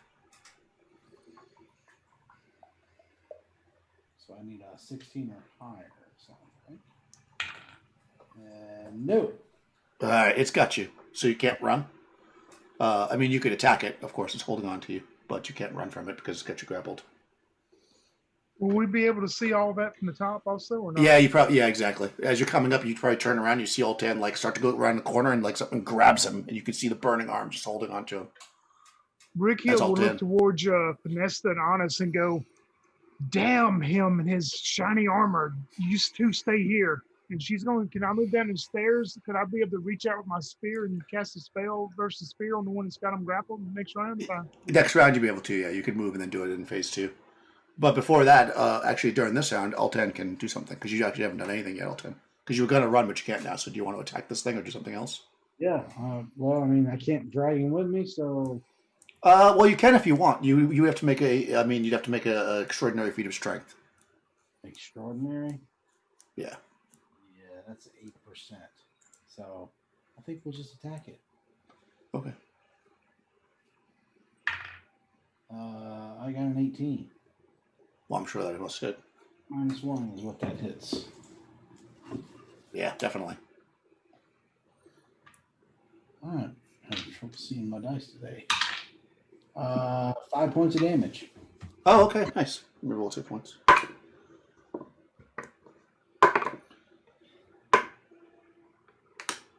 Okay, it's a pretty good chunk, but it's not dead as it's holding on to you. And we come into the next round. So does anybody at the top want to do anything? So I'll just go through. So Brighild, you're going to run down and zap. Panesta? Yeah, she's going to move down with. Okay. Can I throw my boomerang past Brighild, or is she taking up the whole stairs? At this thing that's attacking old 10. Okay. So you're going to throw the boomerang around the corner down the stairs? Yes. It is going to be -4, though. And if you miss, the boomerang won't come back. Because it's tough. You're literally throwing it around the corner down the stairs. Around the corner? I mean, it's pretty epic, but yeah. Yeah. I mean, is Vanessa a badass? Or? I mean, I'm doing a missile as well. I have my crossbow in my hand. Use a dagger. Throw the dagger. I don't have a dagger. I have a dagger, but I'm not going to throw it. Yeah, why not? I'll do it. No, don't lose your book. Yes. All right, Honest, what's your missile, you said? Yeah, I'm doing missile. I have So my Rush, crossbow. Perfect. Rush, you can actually, you're going to have a penalty as well because Brighild's running down there. And if you miss, you may hit Brighild. Just be aware of that because you're blasting a crossbow down the stairway. Rush, you can actually, if you want, you can do a test of strength to break the grapple if you want. This round, if you want to break the grapple, it's up to you. My test. Or you can just attack it or do whatever you want. That's up to you. Whatever you want to really do. Kind of 50-50 on the test. Did you lose your boomerang? I haven't gone yet. No, she hasn't thrown it yet. We're all just declaring actions. Oh, I thought you did. Sorry. Yeah. So do you want to? Yeah, I'll try and break it. Okay, good. So let's roll initiative. So roll initiative there, Rush. Oh, they got a 1. That's good for you guys. You got a 3. Perfect. Okay, so missile. No, in this game, melee goes first. However, that would be rush. So make your break. I rolled a 1. Hey, yeah, you smash out of this thing's grip, and you can move on the second phase to get up the stairs if you'd like. Of course, Brigild's running past you on this phase because she moves down. The movement technically happens after, but you move on the first phase, Brigild. But before that happens, missile happens. So, Panesta, don't miss. Don't tell me what Right. The boomerang is plus, but the minus, so that's the minus. So that hits armor class 1. No, that misses. No, that hits. Because 8. Wow. But it's a plus So- 2 boomerang, so right Yeah, up yeah. to minus 2. Yeah. That's right. So basically, Ultan pushes this thing off and moves forward. This boomerang whips past your head. Ultan flies around the corner and hits this thing as it stumbles back. Go ahead, do damage. Okay. Holy crap. Because I rolled 18, so. No, that's fantastic. Go. I knew you'd hit. I have faith in you. Meanwhile, Holden's walking up going, please tell me they got that in slow-mo. 5 points of damage. It's not enough to kill it, unfortunately. All right, so yeah, you hear it smash, and somehow the boomerang comes back, even though boomerangs don't actually come back when they hit things. But we've already decided that's the thing. Also, this phase would be now honest. So you're -4, and if you miss, you might get break because you're shooting down the stairs. So how many times are you going to shoot? Is the question. I mean, is there anything directly in front of me that I could actually hit? No, like part of it sticking out the stairs. It's a small target. I'm not going to worry about it then. I'm going to save my action for phase 2 in case it comes out some more. Maybe I'll shoot it then if I can, but otherwise, Okay, I'm not fair gonna enough. Shoot. All right, fair enough. You don't. Yeah, you can hold it to the next phase if you like. All right, so it's actually going to. Thankfully for you guys, this is a very narrow staircase. It's going to move forward and try to grab. Oh no, yeah, okay, because you won't get that until phase 2, Brickhild. So it's going to try to grab Ultan again before you broke the grip. He's going to try to grab you again. Oh my god, 15. Well, do you have good armor now? Oh, your armor saved you. That hits armor class 2. He tries to grab on, and your armor is so thick that it just can't do it. And then Brickhild, you step down the stairs if you still would like to zap this thing. Yeah, she walks down, and when she gets close to Ultan, you see the tip of her spear start glowing that white blue, and she looks towards him and goes, "Oh, it'd be a shame if I zapped your ass instead of his. Get up the stairs!" And she's gonna take the point of the spear blade and zap this thing with shocking grass. Oh, great! 12 points of damage. Oh god, yeah, that's plenty. Yeah, this thing starts to try to grab onto Ultan, who pulls away. Ultan moves past you, and it just sees the opposing figure of Brickhild on the stairs, jams her spear into it, and this thing crumbles on the ground. You can hear other ones moving behind it, of course, but you've got them in a bit of a pinch here. So, yeah. Back upstairs we go. Up the stairs you go. Yeah, that's fine. I mean, I'm going to say that you can probably just get up the stairs if that's what you want to do. You can hear them moving around it down there. Heading towards the stairs, but you can definitely get back up to the top before they can do anything else. Brickhill runs past me, does her thing, and then runs back past me as I'm going upstairs. I'm going to smack her on the butt as she's going and say, "Way to go there, sweet cheeks." Brickhill knocks you back down the stairs in your plate armor. You're like, Yeah, he's back on the ground with him. I can see him on his back going, chicka, chicka, chicka, chicka, chicka, chicka. And Not even rolling. he raises his head, and the boomerang comes back and shoop, hits him. right, all that happens, and the boomerang comes flying around the corner. Pastor catches it, and I guess you close the door. I mean, this door is pretty thin. You don't think it's going to really hold them long, but you're at the top now. And you can hear them coming up. It'll hold them long enough for us to get out of here. Yeah, I wonder who will win, an army of those statues or an army of 8 men. Yeah. I guess we head up to number 9, and that where the door or the door was. It is, but it's pretty boarded shut. Remember, I said it's going to take about 10 minutes to pull that door open. Yep. Yeah, It's if got you all want the to exit the spikes and stuff building in it, quickly with these things behind you, then your best bet is 5. Or to go through your traps at 24, but you're going to risk setting them off. but probably 24 is the least not better option. If you want to just run out, 5 is your best option. Although obviously you'll be right in the path of the ape men. That's up to you. And also, just to clarify, they're not statues that's chasing you. They're the fire guys. The men of ash and fire. Okay. Yeah, well, they're like stone people, almost like elementals, basically, would be the best way to describe them. Yeah, it's like that ash guy, but we had fought it that got you earlier. Okay. Yeah, yeah, it's one that when you encountered it when you were here, I'll show you a picture. Because I took a vial of their ashes. That's right. I have a pry bar. Would that help any with getting those boards off? Yeah, but I mean, melee rounds are 10 seconds, and it can move at 30 a second. And it's going to, especially, I mean, they will likely come up. You'll have to fight some of them off if you want to try to open the door. I mean, you're going to need to have a pry bar open to take it off. Actually, let me look at what it actually says. I will look at what it actually says because I'm going off memory, and my memory is probably not as good as Toby's. Let's see. The manor. That's 9, right? There's a chase going on here. A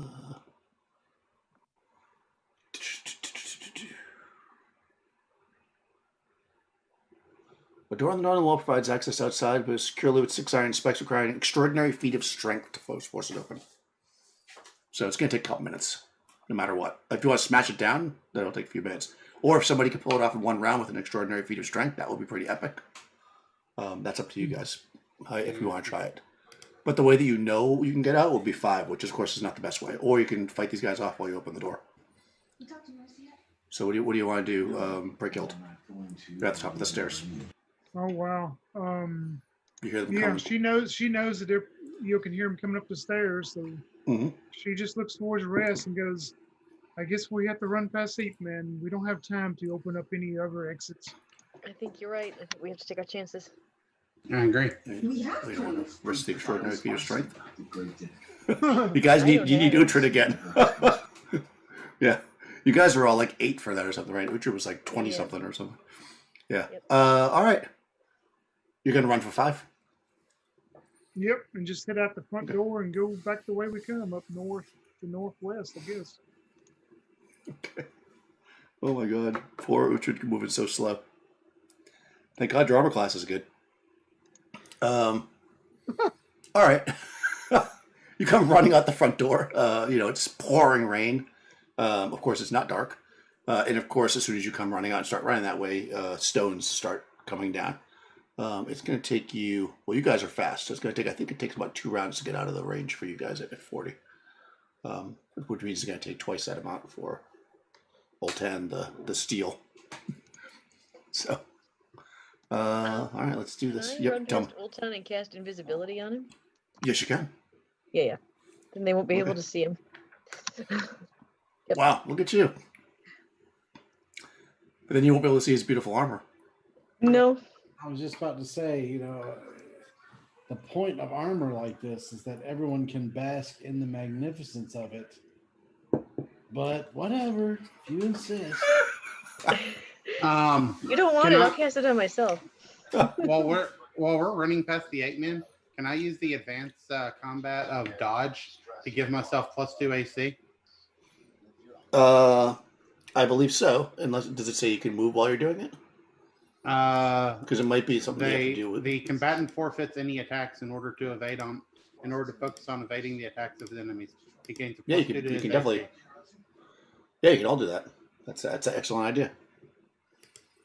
Sure. Okay.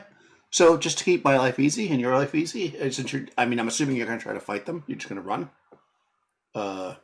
We'll say that they can each target you guys once, because there's only 3 of you now because of Volton. I'll say once per round, of course, and you can have +2 to your AC. So let's see if anybody gets hit by a rock, I guess. And I'll just start in order just to make it easy. Let's see. I'll just roll. Breakhild. That's a 17. And, oh god, these guys are good with the rocks. And a 15. Let me just see what they get. I guess I'd be AC 2 if we get to dodge. Oh, excellent. Okay, good. That's going to help a lot. Let me just look them up to see. AC 2 as well.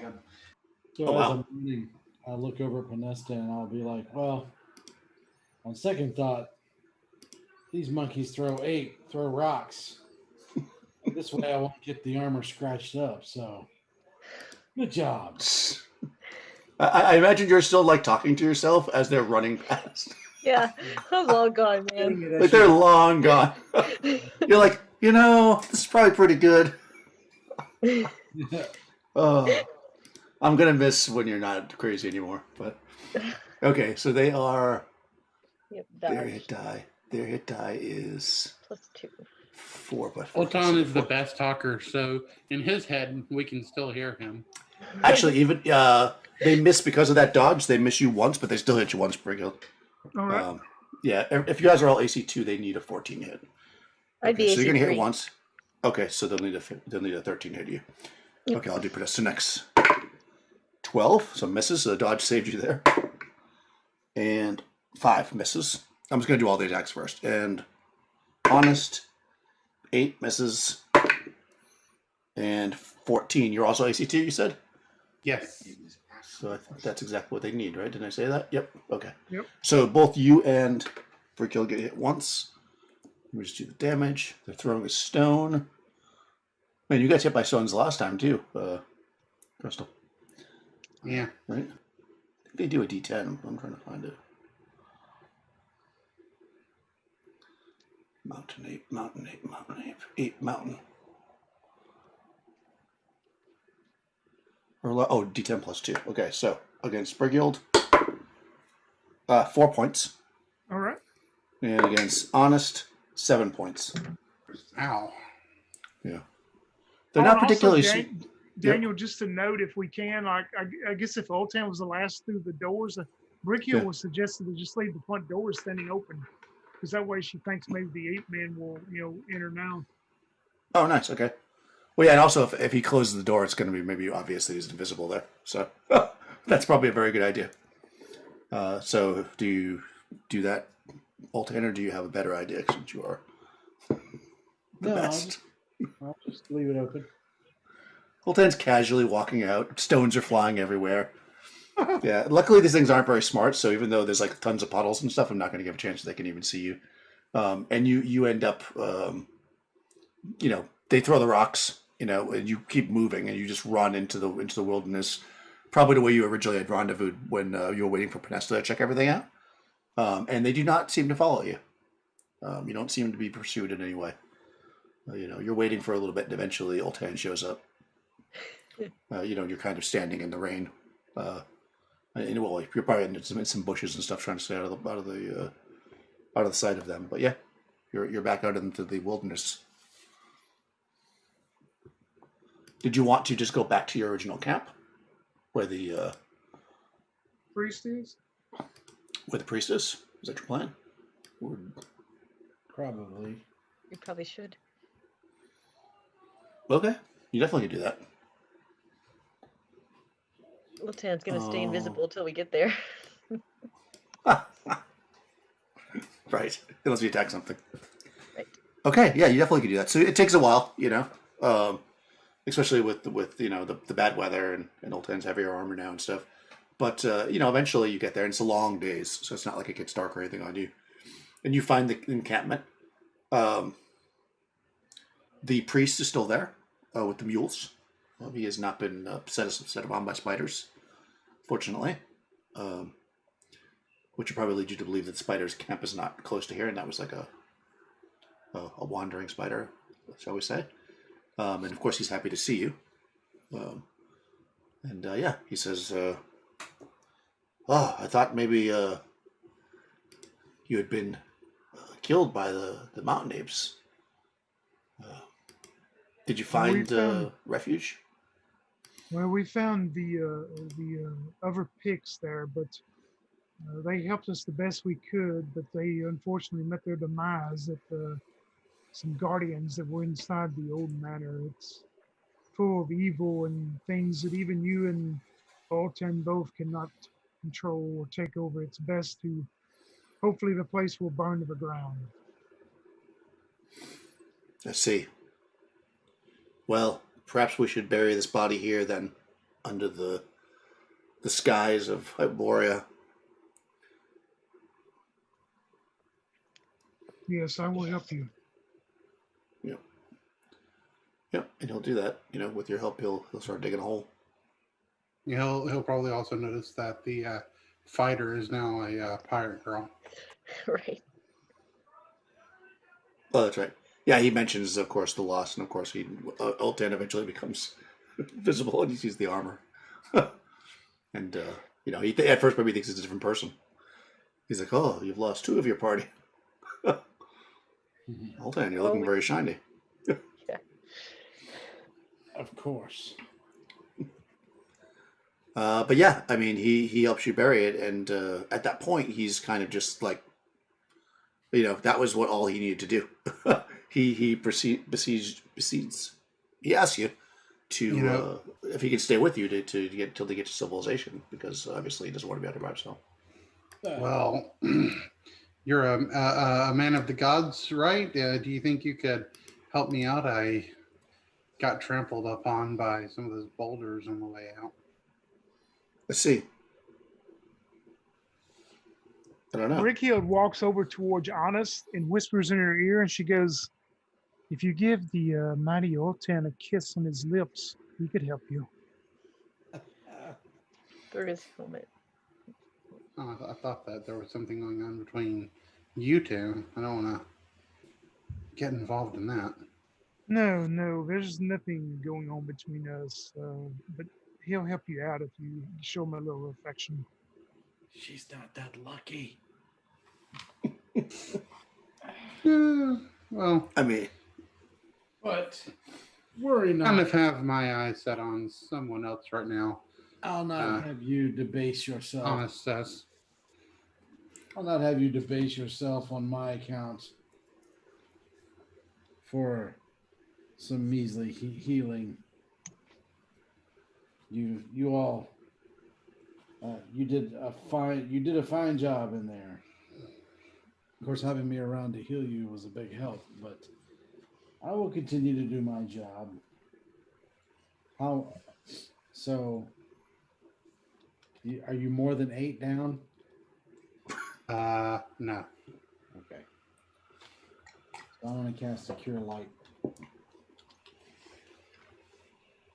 And you get back 7. Oh, that's enough to heal me. My healing rolls are hot today. Yeah, I'm back up to full. yeah.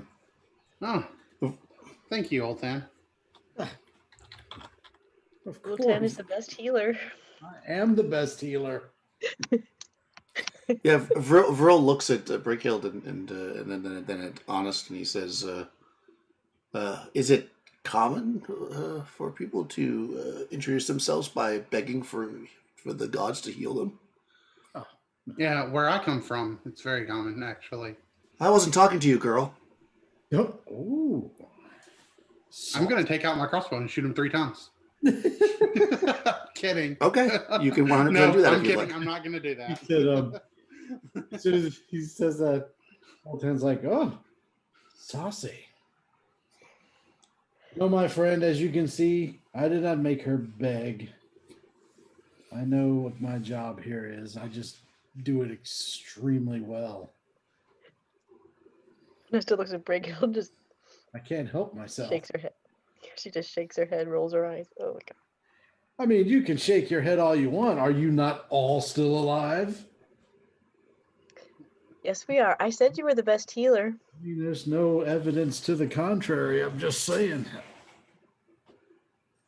I sense Didn't one of your party members die? change. Honest ask, Vanessa.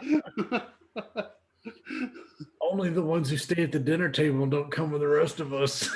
It's true. And refuse the healing. I sense. So Vril says, "I sense a change in your priest," to Brickhild.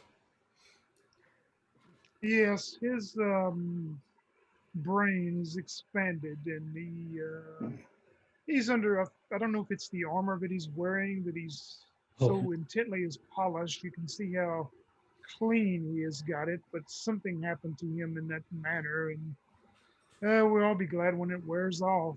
And if he keeps it up, I'm very close to just punching him.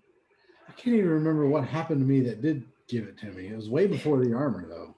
Yeah, it was. Well, it was. Yeah, it was from that guy though. He cast cause madness on you. Oh, that's what it was. Yeah. Yeah. That's right. I mean, nobody really knows that. That's of course meta. Did you? Just, No, a right. spell was cast upon you. No, I remember it was something that he did. Yeah. Yeah, he basically attacked you with the spell, and that was the spell. You attacked my brain and broke it. That's right. But It's of more. course, you can definitely stay with us until we return back to. I guess we will probably go back at some point to Cromarium, but you are more than welcome to stay with our group. At some point, are we not? Thank you. Can I show him the amulet I found? Oh, sure. Just to see if he's seen it. It has a brain on it. Maybe I should make Oltan wear it and see if it fixes it. You know, brain in his head, lady. you know, roll a d6. Okay. Roll a d6. He's he might have a chance. 1 in 6. I'll give him. Oh no, 5. Yeah, he's not seen it before. He says, it doesn't appear to be a holy symbol. It's probably some kind of arcane. If you explain to him that it glowed, it's probably some kind of arcane tool, but I do not know what it does. Okay. It is not of the moon. You know, Vanessa, you only live once. I'm just saying, you know. That the guy who was wearing this died of a bug bite, not of wearing the amulet. You only live once, but I managed to stay alive this long by not taking unnecessary. Well, I've taken some unnecessary risks, I suppose. But I think I will wait until I can find someone who tells me what it does. I seem to remember when we were teenagers. Don't lie to me and say that you never took unnecessary risk. Well, maybe I've learned a thing or two. So, I'm sure you. Oh, go ahead, Sam. I was just going to say, Vanessa, I'm sure we will find somebody in the city, Cromarium, to help you out with the amulet. I'm sure. Right. You can definitely go. I mean, if you're heading back that way, you could also. I'm just trying to look. I think you might be closer to Swamp Gate if you wanted to go there instead. I'm just trying to see where it is. Yeah, you guys are basically. Oh, yeah, we need to go. I guess I need to go back and talk to the guy and take those books that the guy asked me to check out of the Kragoff family. That's right, and that was in Swamp Gate, right? Yeah. Is that true? Yeah, I think so, right? I can't remember. Yeah, I believe it's Swamp Gate. Yeah. I don't have my sheet with me right now, but yeah, I believe so. I think he was. Read them as well. So. Yeah.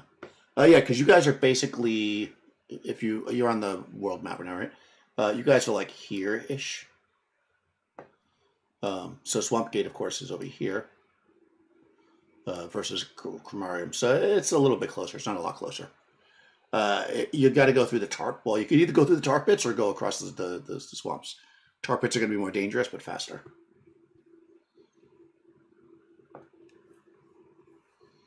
Wasn't the tar pits where we saw the Archaeopteryx at? It came from that direction, yeah. Okay.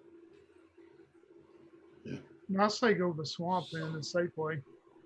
Okay. Yeah, it'll just take you a little bit longer. You can basically move a X a day, roughly. So, because you get the horses and everything. Or the mules. So it'll be like about 3 days. The end of the 3rd day, you'll get there. I mean, this is pretty long day in and of itself, so probably have to camp out tonight. You guys are going to have to break the news to Sam that her cousin died.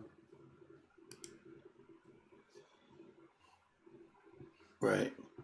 Sam. Right, Sam, the mule herder, yeah. Yeah. Yeah. Yeah, Sam's probably pretty sad. Although she never really liked that bastard. And she's going to actually get an inheritance. So Sam is like, did you collect his belongings? Because typically, a family member should have, like, if he had any gold or whatever in his pockets. He was only paying me 2 gold a month.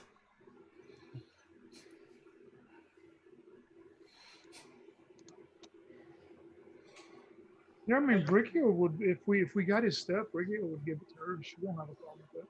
Yeah, I don't care. All right, she'll take it. Very happily.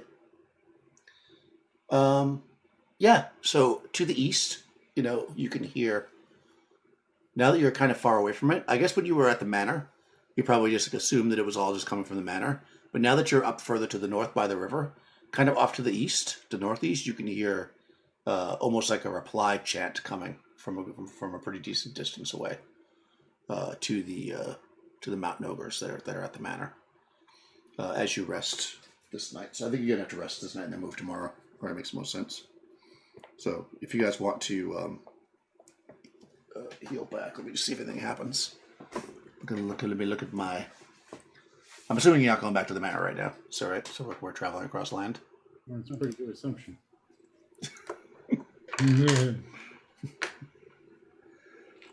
You got down there. You were like sarcophagus. Nah, I'm good. All right, here we go. I Let's was see. okay with the sarcophagus. I just wasn't okay with. Oh, there's a lot of them, and I'm like, okay, well, time to hit the. Okay. All right, so yeah, the night first, he's got a pretty good camp like established here.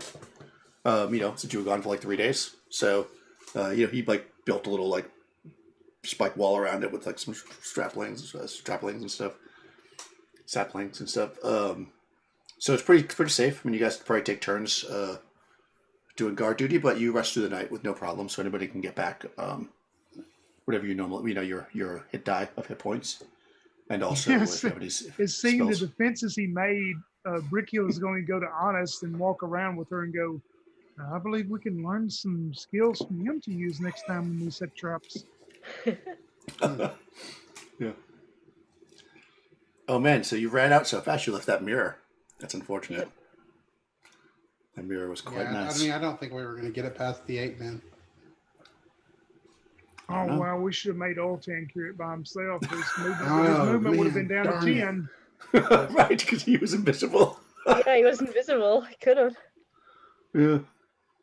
He's like walking along with his plate mail armor with a giant mirror on his back. But I don't got it out of there. They don't hear the giant clunk, clunk, clunk, clunk. Like 6 hours later, after you guys get back to camp, you're all relaxing and eating. Oltan finally shows up. Who got your mirror? This guy. All right, so you're gonna head back basically the way you came, and towards Swamp Gate the next day. And now we move as slow as our slowest member, right? Yep, that's true. If he wants to wear the armor while we're traveling, I mean, you could take it off obviously and put it on the mules because you have mules. Take that knife. Oh my god.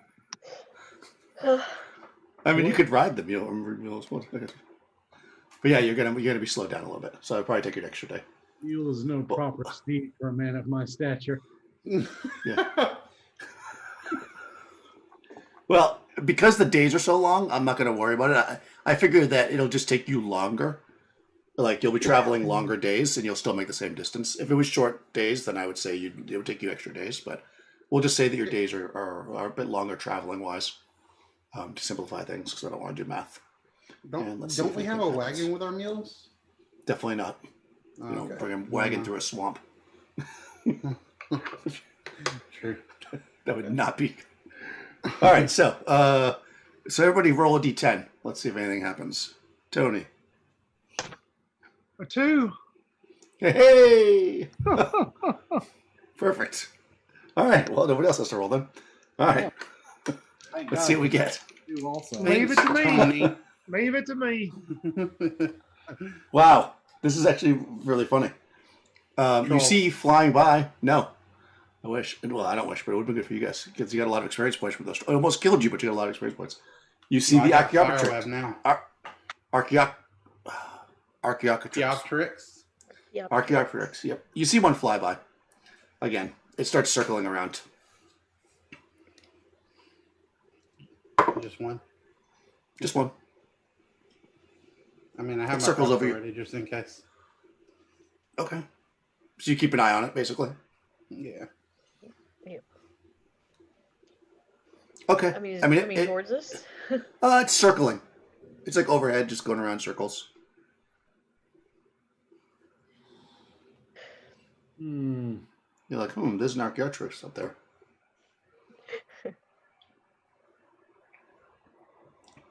Who knew they were so common?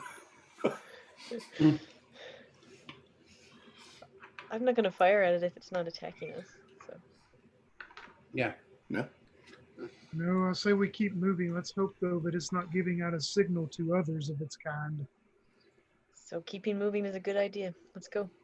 So you're gonna keep moving, and you're gonna keep your crossbow point in the general direction there. Yeah, I'll Honest. I'll keep it out and keep my eye on it and everything. Yeah. Okay. Yeah, after like what feels like eternity was probably like about an hour or so, it flies away. Probably And just the rest out of the day? hunting for a meal. We're probably too big a meal for it. Yeah, and the rest of the day passes really with no concern. You move down. You're now basically heading. You're out of the hills now, and you're fully into the. I don't know why I went back to this map. Put you back in this map again. We're gonna move you down. Small again, of course.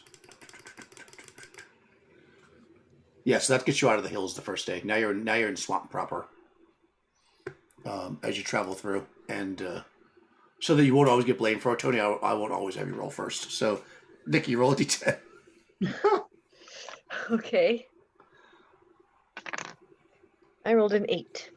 Nice, Crystal, d10. 9. Okay, how about Rush?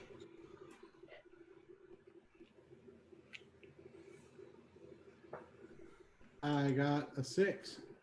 Okay, and finally, maybe we'll be Tony's fault. Oh, here we It's Tony. go. Let's see. Come on, look out. 7. Oh, All right, yeah. That day, the first day in the swamps passed with no incident. You sleep, you rest.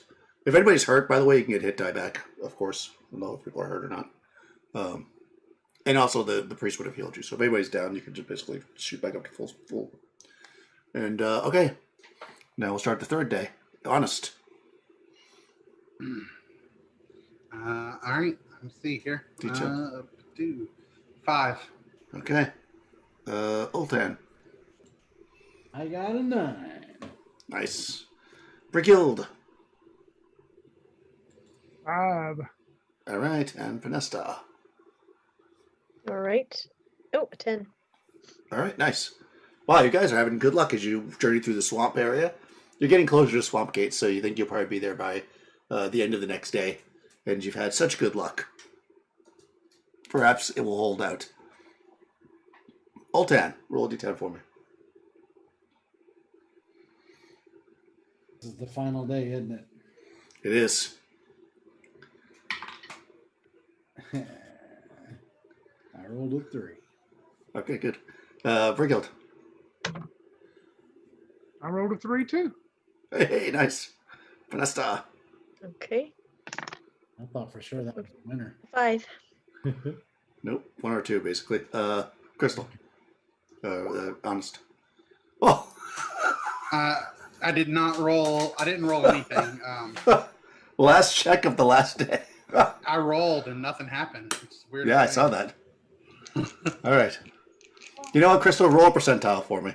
You might as well be the full bringer of death for the party.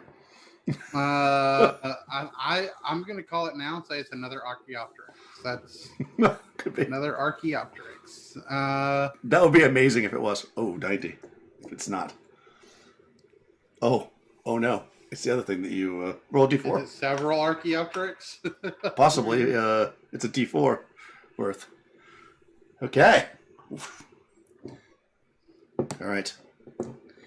You're getting close to civilization. You figure you're like maybe we're gonna push it today. We're gonna make it all the way. As the swamp's starting to kind of clear up a bit, and all of a sudden you smell you've been in a swamp, so it's pretty smelly, but you just smell this terrible stench. And I should see if you're surprised. You are not. And are they surprised? They are not. Okay. And as you kind of crest this big wad of dry land that you kind of get on so that your feet would not have to be up to your knees in mud, you look out, and just in front of you, I gotta roll dice. Some 30, 40 feet in front of you are 3 trolls. Yes. They look at you. Do I know what trolls are? No, but the other 3 do. And they look at you Can I and do they an go, intelligence check again? why would you know what a troll is? Yeah, why would your background let you know what a troll was? The other guy had a background because you were a monster hunter. Yeah, no, that's good. No, yeah. I mean, is there something in your background that I've would been do? on a ship most. No, I've been on a ship most of my life. Okay. Yeah, I mean, if you had a reason, then I'd say yeah. The other three know though for sure, and they could certainly yell it out. Do you guys see these trolls? They're eating something. It looks like some kind of like animal, and then they look and their eyes light up because their black eyes light up because trolls love to eat people. People are their favorite food, and they so much as say that people are our favorite food, and you are people. We think, yes, you are, and then they're going to try to eat you. So, Brighild, what would you like to do as these trolls are moving up on you? She's going to set her spear in case they get first. I thought you were going to run again. Run! Let them get all 10.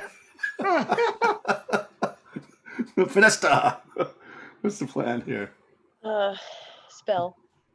Spell. Okay, good. Smart. Honest. Spell. And Oltan. What's your plan against the trolls? Melee. Okay, perfect. So, Tony, go ahead and roll an initiative for the group. 1. No, and they got a 6. So, I mean, if you're going to roll a 1, that's perfect time when they get a 6. Because, right? It's like, all right, they in fact do charge, which means you will actually get to go first. Brighild. Assuming they go after you. One of you is going to be avoided, so I'm just going to roll a d4 to see who doesn't get attacked. 2. Podesta. So they don't go after Podesta, but one goes after each of the other 3 of you. So, Brighild, you can make your attack first because you are setting a spear. That's going to get armor class 3. Okay, that should hit. Yep, their AC is 4. And I don't remember what the set deal does exactly. It'll do 5 damage. I think it's I don't have plus... my book close by either. All right, let me check. Is it an advanced combat action? It is, right? I always forget. I can't remember if it's double or it's +2. It may be +2. Yeah, I know. One of them, charging is one, and setting is the other. so it's like, All right, hold on. Adventure and combat. Advanced combat. Let's see. Table. That's a spear charge. Reckless conservative fighting. Oh no, it's not there.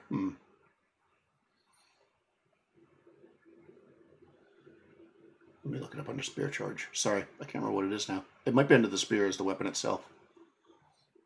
That's a charge attack with. Okay. I can't remember if it's +2 or if it's double damage. Yeah, it's one or the other. And I don't know where my book is. I don't see it. If a spirit charge scores a natural 17, okay, that's if they're that's if you're charging. Damn it, sorry. It must be under the weapons. I'm just going to quickly say that it's +2 if I can't find it in a second. Just because I know it's not what I always think it is, which is double. Shaft of wood. It can be.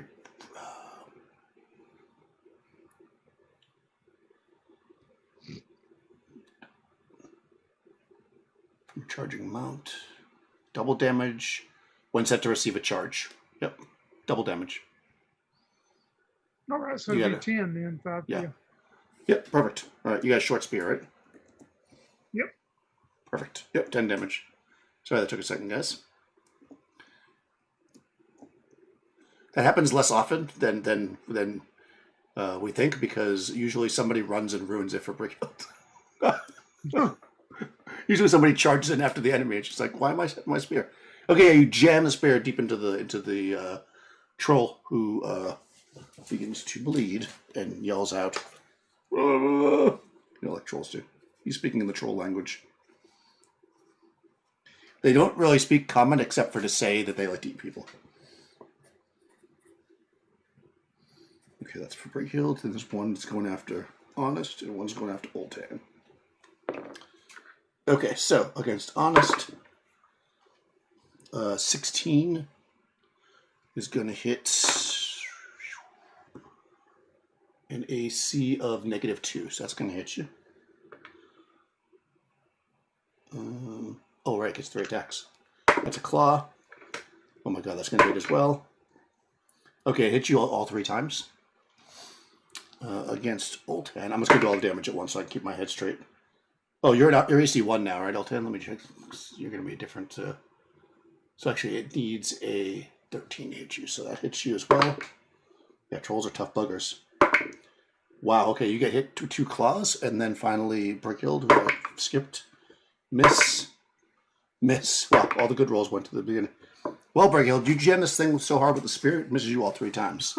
Unfortunately, Honest does not have that luck. She gets hit 3 times. And it does... They all do it. Okay, so D6 for the claw. Oops. So that's 4. Do you have damage resistance at all for any of your stuff? Honest? Okay, so I'll just give you the total. So that's 9, and then 2d6, 7 more, 16 points. All right, I'm down. Oof, okay. Troll rips into you and you drop. Well, obviously you lose the spell because you fell asleep. You got knocked unconscious. Oltan, you get hit twice by the claws. For 4 and 6. So you could subtract 2 from each of those because you have the damage resistance. So it'd be 2 and 4. Okay, so because armor is badass. So 6 total then? That's right.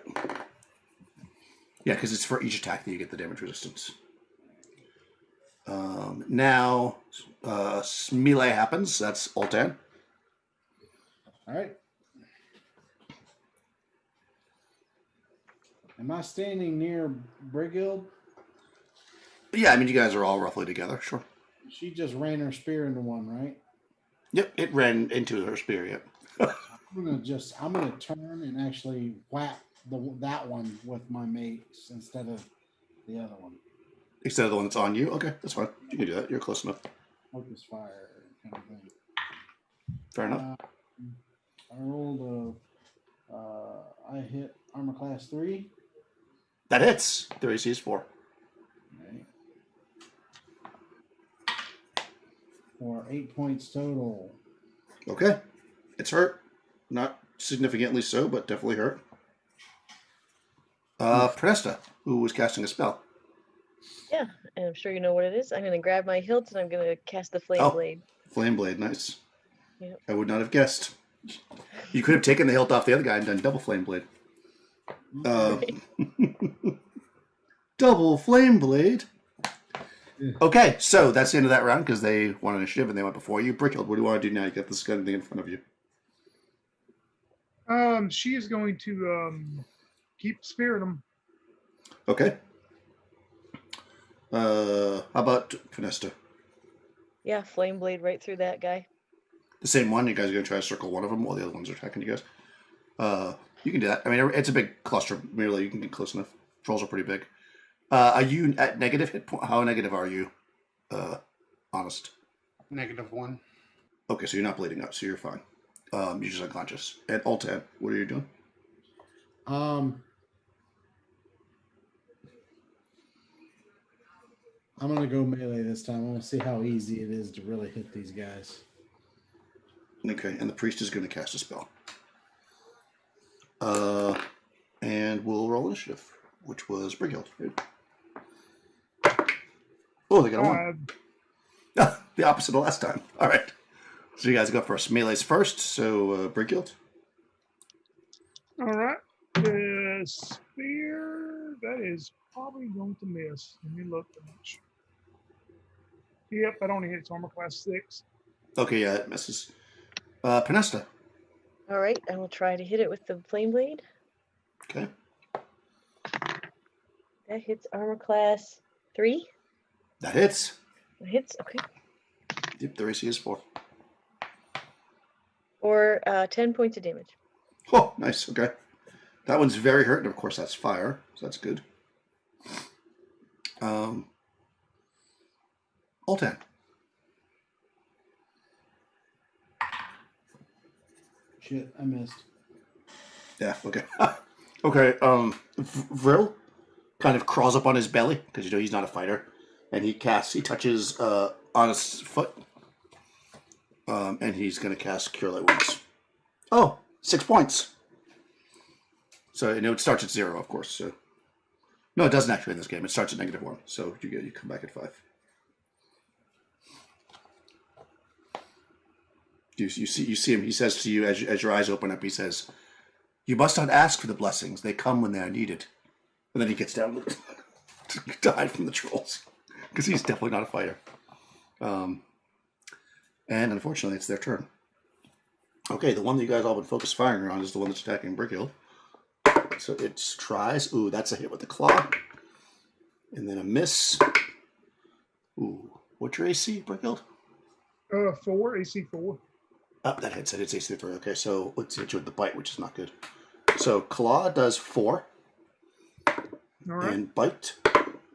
Oh, bite also does 4. Oh, that's so funny. I mean, it's not funny, but you know, it's like 2d6 I did 4, and 1d6 I did 4. The other one, who was on Honest, doesn't realize that Honest is coming back up because it turned around to attack, and it goes after Pernesta. 15. That's your, yeah, my AC is 5, so. Your AC's 5, okay. So they need oh god, they only need a 9 to hit you. So hit. There we go. Oh, and a natural 1 at the end. Okay, hold on. Let's do the 2 claws first. 5 and 2, so 7. Okay. And go ahead and roll a d12 to see what happens on their fumble. All right. A 3. All right, it's just a bad miss. So it like bites the air with its mouth. It's like, which is, you know, and the other trolls are like, ha ha. Some other trolls are part of Simpsons. All right, and then finally the other troll swings at Oltan. Oh, with a 2, so that misses. And 11, which would miss you because you have that awesome armor. Oh my god, another natural 1. Oltan, roll a d12 to see what happens with this guy who misses you. 8. 8. Oh, it stumbles. So stumble means one adjacent enemy, if Applewood gets 1 free attack. So you are the most adjacent to it, so you get another attack. Is this the one that was on Brighill too? Nope. This one has not been touched yet, but it's a free attack, so you can't look at free attack, you know. Free attack's free attack. Yep. All right. This time I rolled a 15, which gives me armor class 2 That hits. for 6 points of damage. Okay, very nice. Okay. I just like turn and just backhand this one and then turn back to the one on Brighill. Okay. Okay. And that's everybody, right? Well, because you can't really do much. You just woke up this round, honest, so you can react this next round. Brickhill, what would you like to do? She'll keep spearing the one she's been attacking. Okay. Pernesta? Flame Blade. The same one. The same one, okay. Honest? I'm going to cast spell. Okay. And Oltan? I'm gonna go spell this time. Okay. Go ahead and let's do initiative, Tony. All right. Oh, they got 1 again. Jeez. I had a 4. Ah, all right, you guys go first. So Melee goes first, so Brickhill. Yeah, that's going to hit for sure. 7 damage. Nice. Pernesta. Okay. That hits armor class, 4. That hits, that's their armor class. Oh, okay. Good. Nice. 12 points. That's a 10 plus 2. Oh, that's enough. It drops. I mean, you can see it starting to heal a little bit, but so I have to do the math over here. You know, because it's on fire. I mean, you can leave it, I guess, if you want, but it might stand back up unless you burn it completely. You know what I'm saying? Yes. Yeah, that's what happens. Yeah. Okay. And spell from Honest. Or at least at one of them who are attacking Pernesta, she will chant her magical words and send Fireweb off to the ape that is attacking Pernesta. The troll? I see. You don't know what a troll is, you're saying. Yeah. Okay. Gotcha. You're role playing. Huh? That's good. You said the Oh, they ape, told me but it you was a mean- troll, didn't they? They did, but you said It ape. says mountain apes. Oh. Okay, whatever. I'm still gonna set it on fire. That's fine. Yeah, and it's the victim is allowed a saving throw versus Made it. okay, if it makes it, I think that's it. No, they suffer half damage and are not ensnared. So Okay. So what's I just the do damage? my damage. Let me see. So that's 3d4 damage. Nice. And half of 5. So I guess Okay, 3. so 2. Wow. All right, 3. I'll give you. Yeah, 3's good. You're right. Okay, and that's fire damage. So that's good. Excellent. Oltan. I'm casting Omen on Brickhild. Oh, right. That's the 3 dice thing. Yep. Nice. So Fantastic. attack rolls, saves, or one other thing, but I'm pretty sure he's going to use it for attack. Yeah. All right. So there's 2 of them. And I guess they're going to keep attacking the people they've been attacking because there's no reason for them not to. Although you just throw fire on that thing. You know, I'm going to roll randomly. There's 4 of you. So the first troll, you're all kind of clustered. So the first troll is attacking number 4, which is Oltan. That first side's going to miss, though. 12 is going to miss as well. They need a 15 to hit you, I think. 16. Okay, so you get you with the bite. Oh, man, your armor's getting dusted. 5. Okay, so 5 and 3 for the damage against you.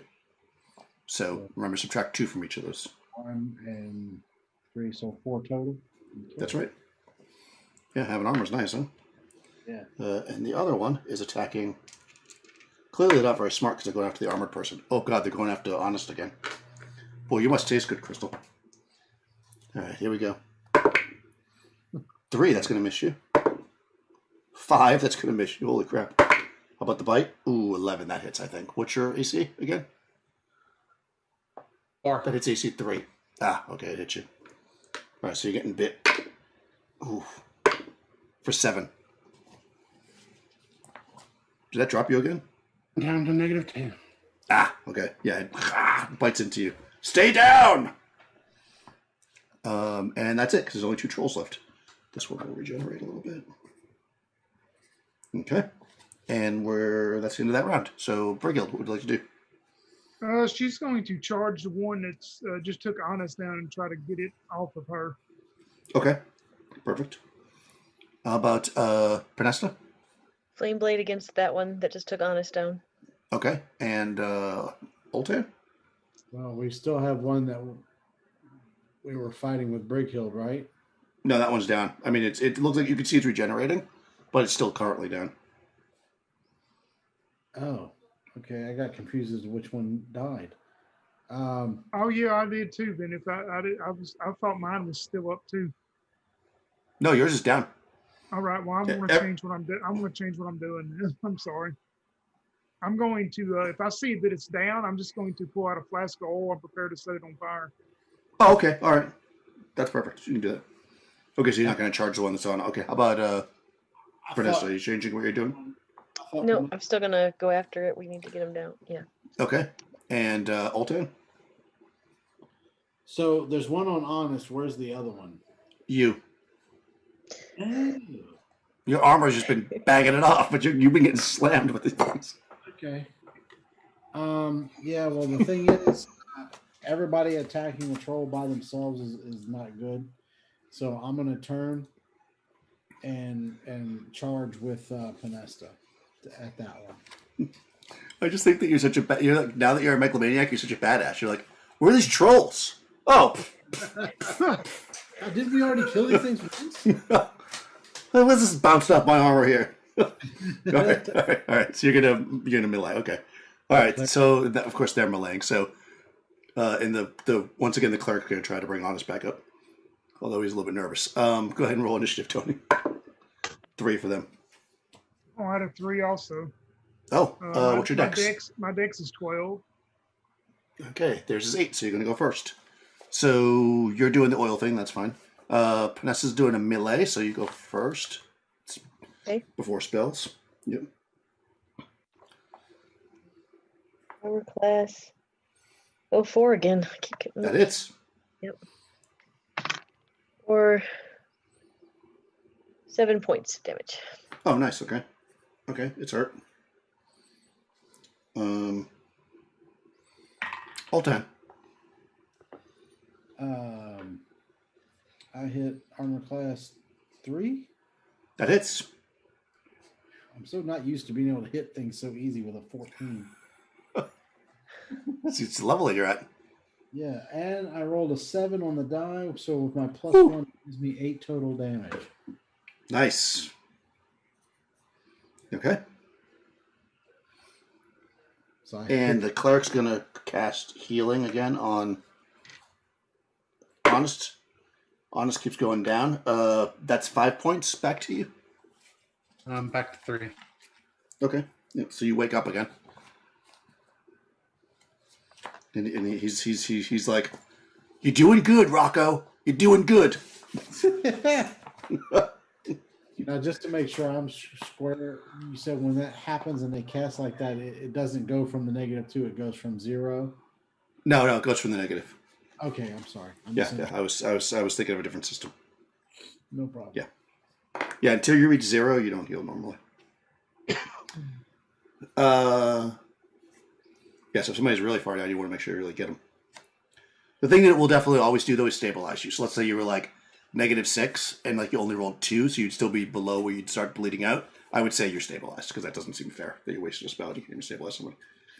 Now it's their turn. Once again, they're swinging wildly, so they're just going to attack randomly again. Okay. First one's going after Panesta. Ooh, 17's going to hit. 15's going to hit. A 9's going to miss, I think. Or is a 9 what it needs to hit you? A 9 hits AC 5. When it needs, yeah. Ooh, you just got a triple dipple. 4. Okay. 5 is 9. And then 4. And 4 is 8. Ooh, that's 17 total. Oof. Okay.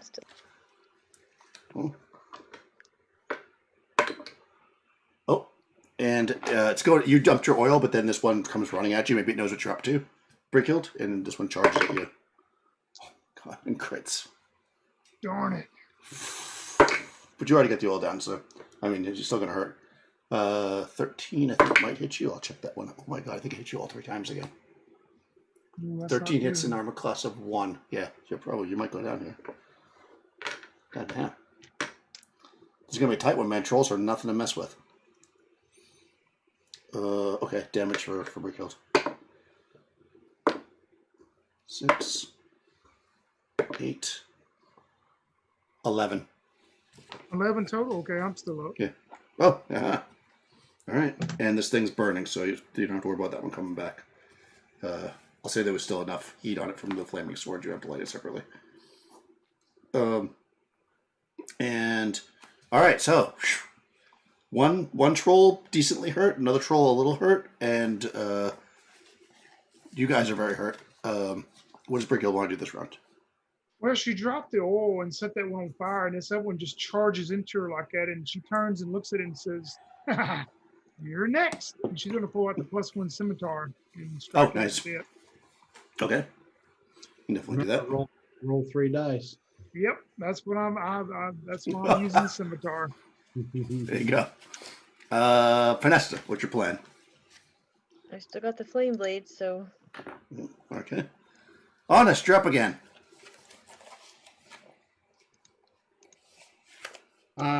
Yeah. Hide. Missile weapon, I guess. Because that one spell I was preparing, I lost it automatically, right? The first one, yeah. Yeah, because if you went unconscious, I'm going to say that you wouldn't have been Okay. able to hold on to it. All right, I'm going to go missile weapon then. Okay. Whole 10? Melee. Excuse I me. don't Okay. have some spells. All right, Brickhill. Let's do this. 2. 4. Nice. All right, Malay, go for it, Brighild. Yep, she's fixing to laugh at this one's face, which may be a mistake, but she's going to try. Oh, yeah, 19's my highest, so negative something, and that will do 9 damage. Oh, nice. Okay. Okay. I mean, it's hurt. It's actually now down. This is the one that Pinesta wasn't fighting. So, but you just knocked it down to roughly the same state that one's in. So, but now they're both very hurt. Pinesta. Okay. Come on, dice. Ooh, 17, so that'll hit. Yeah, 17 will hit. Nice. Yeah. For 10 points of damage. Oh, okay. 8 plus Yeah. It's very, very, very, very, very hurt. And of course, the flame blade means it's not going to regenerate. But it did get hit once with a non-flame weapon, so it will regenerate back that. But not till it's its turn. 1, 2, this is the third round. Okay, and finally, well, not finally, but Oltan, you're also doing melee, right? So go ahead. Can I hit him if I hit armor class 4? You can, if you'd like. Yeah, I would definitely like. Because I think I'm flirting with the line there. Yeah, their armor class is 4. Yeah. 6 points of damage. All right, not bad. Ah, he's still not dead? Oh, hell no. Don't you remember this last time? This was not a pleasant fight. Okay. I'm just so Yeah, you know, yeah. I'm attacking the same one Pinesta is. Oh, you are? Okay. Yeah, Well, it's she still and not down. I That one together. Okay, thought you were going after the other one. Okay, that's fine. Let me just do this one. It's still not down, but okay. Okay. It's very hurt. It's very, very hurt. And as you hit it, it regenerates back. Because you are doing non-fire damage to it, which regenerates. The other one, though, didn't take damage till recently, so it doesn't regenerate yet, and it is now missile. I didn't realize I regenerated so fast. After the third round of taking damage, they regenerate. Oh, okay. Yeah. Let's have it there, Honest. Bust out your machine gun crossbow. Which one are you shooting? On the one Pinesta's fighting or the one Brigill's fighting? You're You're muted, Crystal. Yeah, I'm sorry. I got distracted for a moment. Take a breath. So take am I shooting now? Yeah, it's your turn. Do you want to shoot the one that's on that Pinesta's fighting or the one that Brigild is fighting? Well, it's Pinesta and Altered. Let's say the one on Pinesta. Okay. All right. So shot number 1. Oh, well, I accidentally rolled all 3 at once, but Okay. I got a nat 20 the first time. It looks like so. Nice. And then after that, it would be a hit armor class -2, and after that, hit armor class 4. Yeah, all 3 hit. So roll the d6 first for your crit. Okay. 4. Okay, so that one's going to do double damage. Okay. Nice. And so these do a d6. So 2d6 damage, right? Yeah, or you can roll once and double it. It's up to you. You just have to decide first.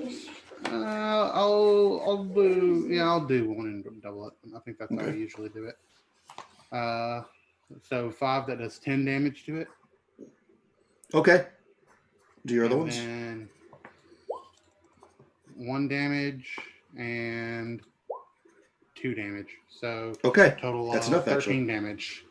That's enough. It actually, the 3 bolts stick into it, and it falls down. You can see it's still regenerating, because obviously not all of it's fire damage, but it's definitely down. And there's only one standing at this point. And you won initiative, right? So it hasn't gone yet. So it's going to look. Let me make a morale check, because you just killed 2 of its friends. Its morale is 9. Oh, actually, 5 and 3, 8. Okay, no. It's pissed off. It says, because I just looked, they actually do speak common. So it says in the common tongue,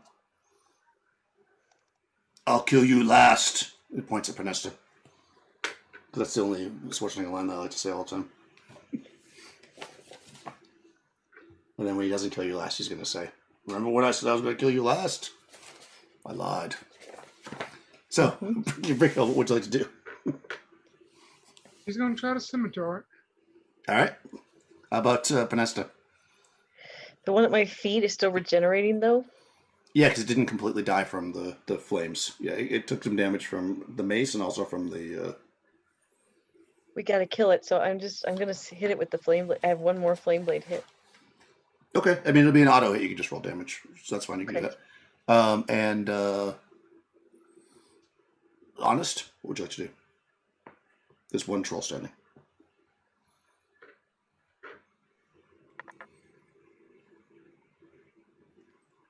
You're muted, Crystal. If you're. Oh, sorry. Yeah, I guess I'm just gonna go missile again. Okay, you guys shoot a missile. Okay, and how about Altan? I'm all seeing that Panesta is going to finish this thing off with flame. I'm going to spin on the heel and go after the one that just talked, and just basically rush right into him, shield and all, just boom. Oh, nice, like a badass. Hold on, do you have a shield? Yeah. So shouldn't your armor class be 0 then? Well, I don't know, because when I had my other armor, it was the same. It was AC5 and AC5. Which I didn't understand that. Maybe I just must have did that one wrong. Or no, Yeah, I'm sorry. It was AC5, but AC4 against missiles. Gotcha. So Yeah, shield should protect you. If you have a regular small shield, should give you +1 to your melee. And +1 to your missile. +1 to melee and missile? Yeah, if you had 2 numbers written, did I do that? No. Okay, because when I do it, I usually do with and without shield. So anyways, you have a shield, so your AC is 0 when you have your shield. So just remember that. I don't think anything that hits you was far beyond that, so I thought I'm not going to worry about it right now. if someone was shooting arrows at me, that's why I never Nope. mentioned. No, you're such a badass that you don't even care. You're like, I don't need to count the shield. Nobody ever shot and missed the arrows at me yet. I'm Altair. I don't need a shield. All right, so you're doing melee? Okay. Yeah. Okay, so let's Brighild. Possibly the last round. Let's roll initiative. 3. 5. Ooh, okay. Brighild, go for it. Oh, I need this one. Come on. Armor class 2 for 7. Oh yeah, that hits and does damage. Let's see, Altan. I think I missed this one. I rolled a 10, which gives me armor class 7. That does not hit. No. Pronesta, do damage. Okay. Let's see.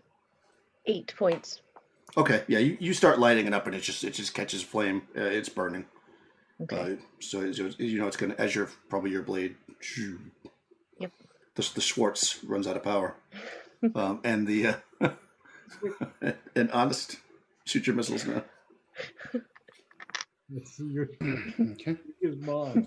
I was just gonna say it. See how well I do. All right. First one hits AC 6. Nope, their AC is 4. Okay. Next one's a nat 20. Oh, another nat 20. Nice. Okay. And the third one is a 1, so my device jams. Oh, right. Okay. Well, at least it's after the shot. Go ahead. Do D6 for your crit. That's 2 crits in 2 rounds. That's nice. Mm-hmm. 4. Okay, so double damage. So go ahead and do like you did before. D6 damage. 10 more damage. Oh, okay. It's up still, and it starts to regenerate, and it's going to swing at somebody. I guess everybody's still standing, so D4. Brickyard makes points towards Oltan. Well, unfortunately, that ruse does not work because it swings at Honest, who has been targeted by trolls quite a bit today. Yes, I'm glad. I'm going to lose this character. 11. What's your AC again? Let me just see if they hit you. So 11 hits AC 3. Okay, so it needs a 10 to hit you. All right, so one claw, 2 claws. Oh my god! And it critted on the bite. This could be bad for you. Luckily, you have a healer here. I'm gonna die. No, you gotta get -10 to die. Okay, roll a 1. I mean, the first time I took Plus like 1 damage? what, 12 or 13 damage. And I took All right, 16 so- damage once. So All right, so the Christian's plus 1. All right, so here we go. We're going to find out. That's 3 for the first claw, 3 for the second claw, so that's 6. And then 2d6, we got a 4 and a 2, so 6 more, so that's 12. How much total? 12. So I'm at -6. No, negative so 9. I'm at Negative 9. Okay, well, thankfully you have a healer who has 1 spell left. And we're into possibly the last round of melee, or of initiative. So what does Brighild want to do? Yeah, she sees this thing turn away from it and takes Honest back down. She's just going to jump straight into that scimitar. Nice. Panesta? I'm gonna shove that rod of suffocation down its throat. Oh, we could use the rod of suffocation. Now At she least uses keep it. Oh, this just got dark. Are you going to activate the rod, or are you just going to use it as a weapon? Oh no, I'm gonna activate it because if people nice. miss, it needs to be incapacitated. If people miss, Yeah. That's true. Okay, Honest, you're down. So, Oltan? Melee, okay. Hold on. She's at -9, right? Yep. She loses each round. Well, she'll lose 1 point at the end of this round. That's correct. But -2 makes her dead, right? That's correct. Bro, if you die, can I animate your corpse? No. Wow. Krista, who loves necromancers, is now in a tight spot here. I should have that spell because I'm like, rise and continue to fight. So, anyway. That was so dumb. So yeah, my guess is I probably would have seen Honest get hit, and it was probably bloody and disgusting. Yeah. So I am going to move to try and heal her. Okay. Fair enough. You're going to heal, and so is the priest. All right, so this is probably very important here. Brighild, initiative. Here we go. Go ahead. 4. 1. You guys go first. Rush, are you Brigghild's jumping in and just, out? No, I'm sorry. I didn't know that priest still had heals left, but that's okay. Well, of course you didn't know. Yeah. How would you? I'm sorry. Go ahead, Tony. Yeah, Brickyard is going to just jump into this thing and try to finish it. The armor class 2 for, That is. let's see, 9 damage. 9's enough. It drops. Cool. So I guess you don't have to press the button on your rod there. But Nope. although Don't have it barely drops. So and you do know that it's regenerating. So you're gonna have to do something. Help Olten, me go ahead. burn Do it, you. Vanessa. yeah. You can do it in phase 2. Basically, you can drop what you were going to do and switch to the torch or the oil. Go ahead and do your spell there, Rush. Actually, since we woke up, I haven't cast any healing spells. So That's probably true. No, you haven't. You've been sitting there in the combat like, what? And Honest just keeps dropping. Oh. You're muted, Rush. sorry, my dice box hit it. Every time Honest would go down, the priesty boy would crawl forward and heal her. I'm like, no, apparently he's got this. So, but now it's all right. If you want a kiss, you got to go for it. Yeah, I just don't want another dead character. Well, believe it or not, I rolled exactly a 9. I rolled a 5. And a 5. Oh, cool. Brings me back to 0. So you're at 0, and then you're like, I'm Altan, I shall heal you. And then the priest kind of crawls up on his belly and reaches forward and touches, and heals you for 7. Nice. Yeah. And when you look at him, he looks at you and he winks and he says, "That's 3 kisses." And Prenester, I guess you're going to drop the oil on this last thing. Yeah, help Brick kill it. Yeah, I think between the two of you, you can move quickly. You've done this before, so you can. It's going to regenerate this round, but I'll just say that you can take it out. And yeah, you're standing above the corpses of 3 burning trolls. and they smell nasty. I fucking hate trolls. So bad. Yes, trolls are man. Yeah, horrific. They might be the toughest. Well, actually, no. Those scythe blade automatrons were pretty damn tough too. It was like one, it's okay, but groups of 3 and 4, it's just like fuck. You gotta have fire. Yeah. I know, and nobody really has that except you. Well, Honest does. Yeah. The honest fire helped as well. I had fire, but I got knocked out the first round. I was gonna every use it. time she's like, And then the second round, yeah. And then the second round, apparently, I hit a mountain man or something. Yeah, I don't know. She's like, there's trolls in front of us, but let me show you the mountain ape over here. No, I don't know. I don't know. I was confused. Like I said, I was gonna do it at the one that was on Pinesta, and then I must have said ape or something and not realized it. You did. You did, yeah. That's why I was like, hold on, what? I mean, I could throw some mountain apes in if you want. No. Well, that probably feels like a decent place to leave it. Beaten and battered, but happy to see civilization. Well, you're not beaten and battered. Yeah. Old Ted's doing all right. But you see across the, maybe a couple miles away, you see the road that leads to Swamp Gate, to an inn where you can have some hot food and a bath and figure out where you're going to go next on your adventure in Hyperborea. So that seems like a pretty good place to leave it, unless somebody has something they want to say. Yeah, we'll get into Swamp Gate. If we have time to get into Swamp Gate to a tavern, I'll take the. I know who else is beaten up pretty bad. I am. Rick Hill's hurt pretty bad too. Yep. Damn. I am as well. I'm still hurt a little bit. I'm gonna go to the barkeep and I'm gonna just motion to the 3 ladies and I'll say, "Baths for these ladies," and now please, not to be rude, but they really could use one.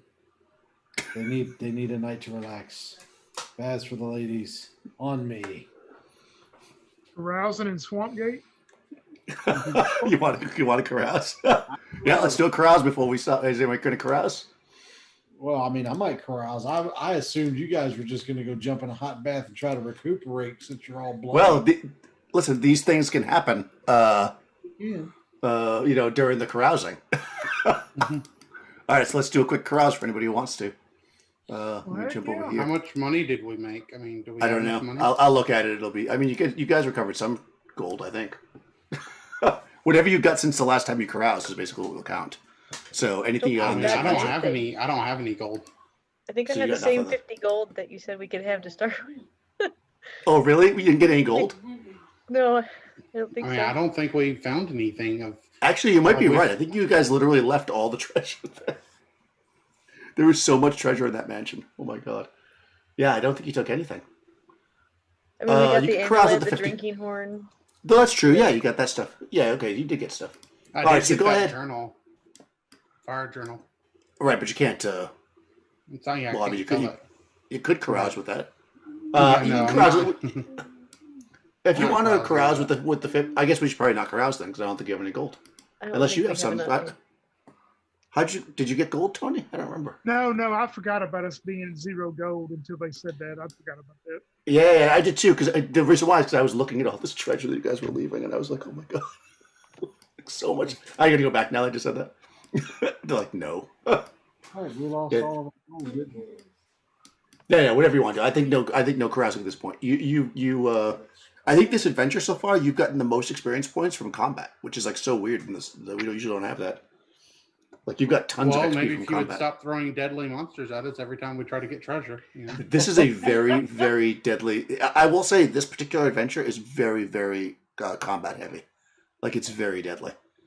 You guys have basically been in town for like most of the adventure so far. You're actually out in the Lug Wasteland. I'm not even rolling as much as I should because it would just be constant combat. So I was like, no, I'm not gonna do that. All right, but that's awesome, guys. So we'll figure it out I guess we'll discuss in between what you guys want to do. If you want to explore more in this Lug Wasteland, or if we just want to move on to a different adventure. I do actually have another like side adventure we could do as well. So I'll leave it at that. Sounds good.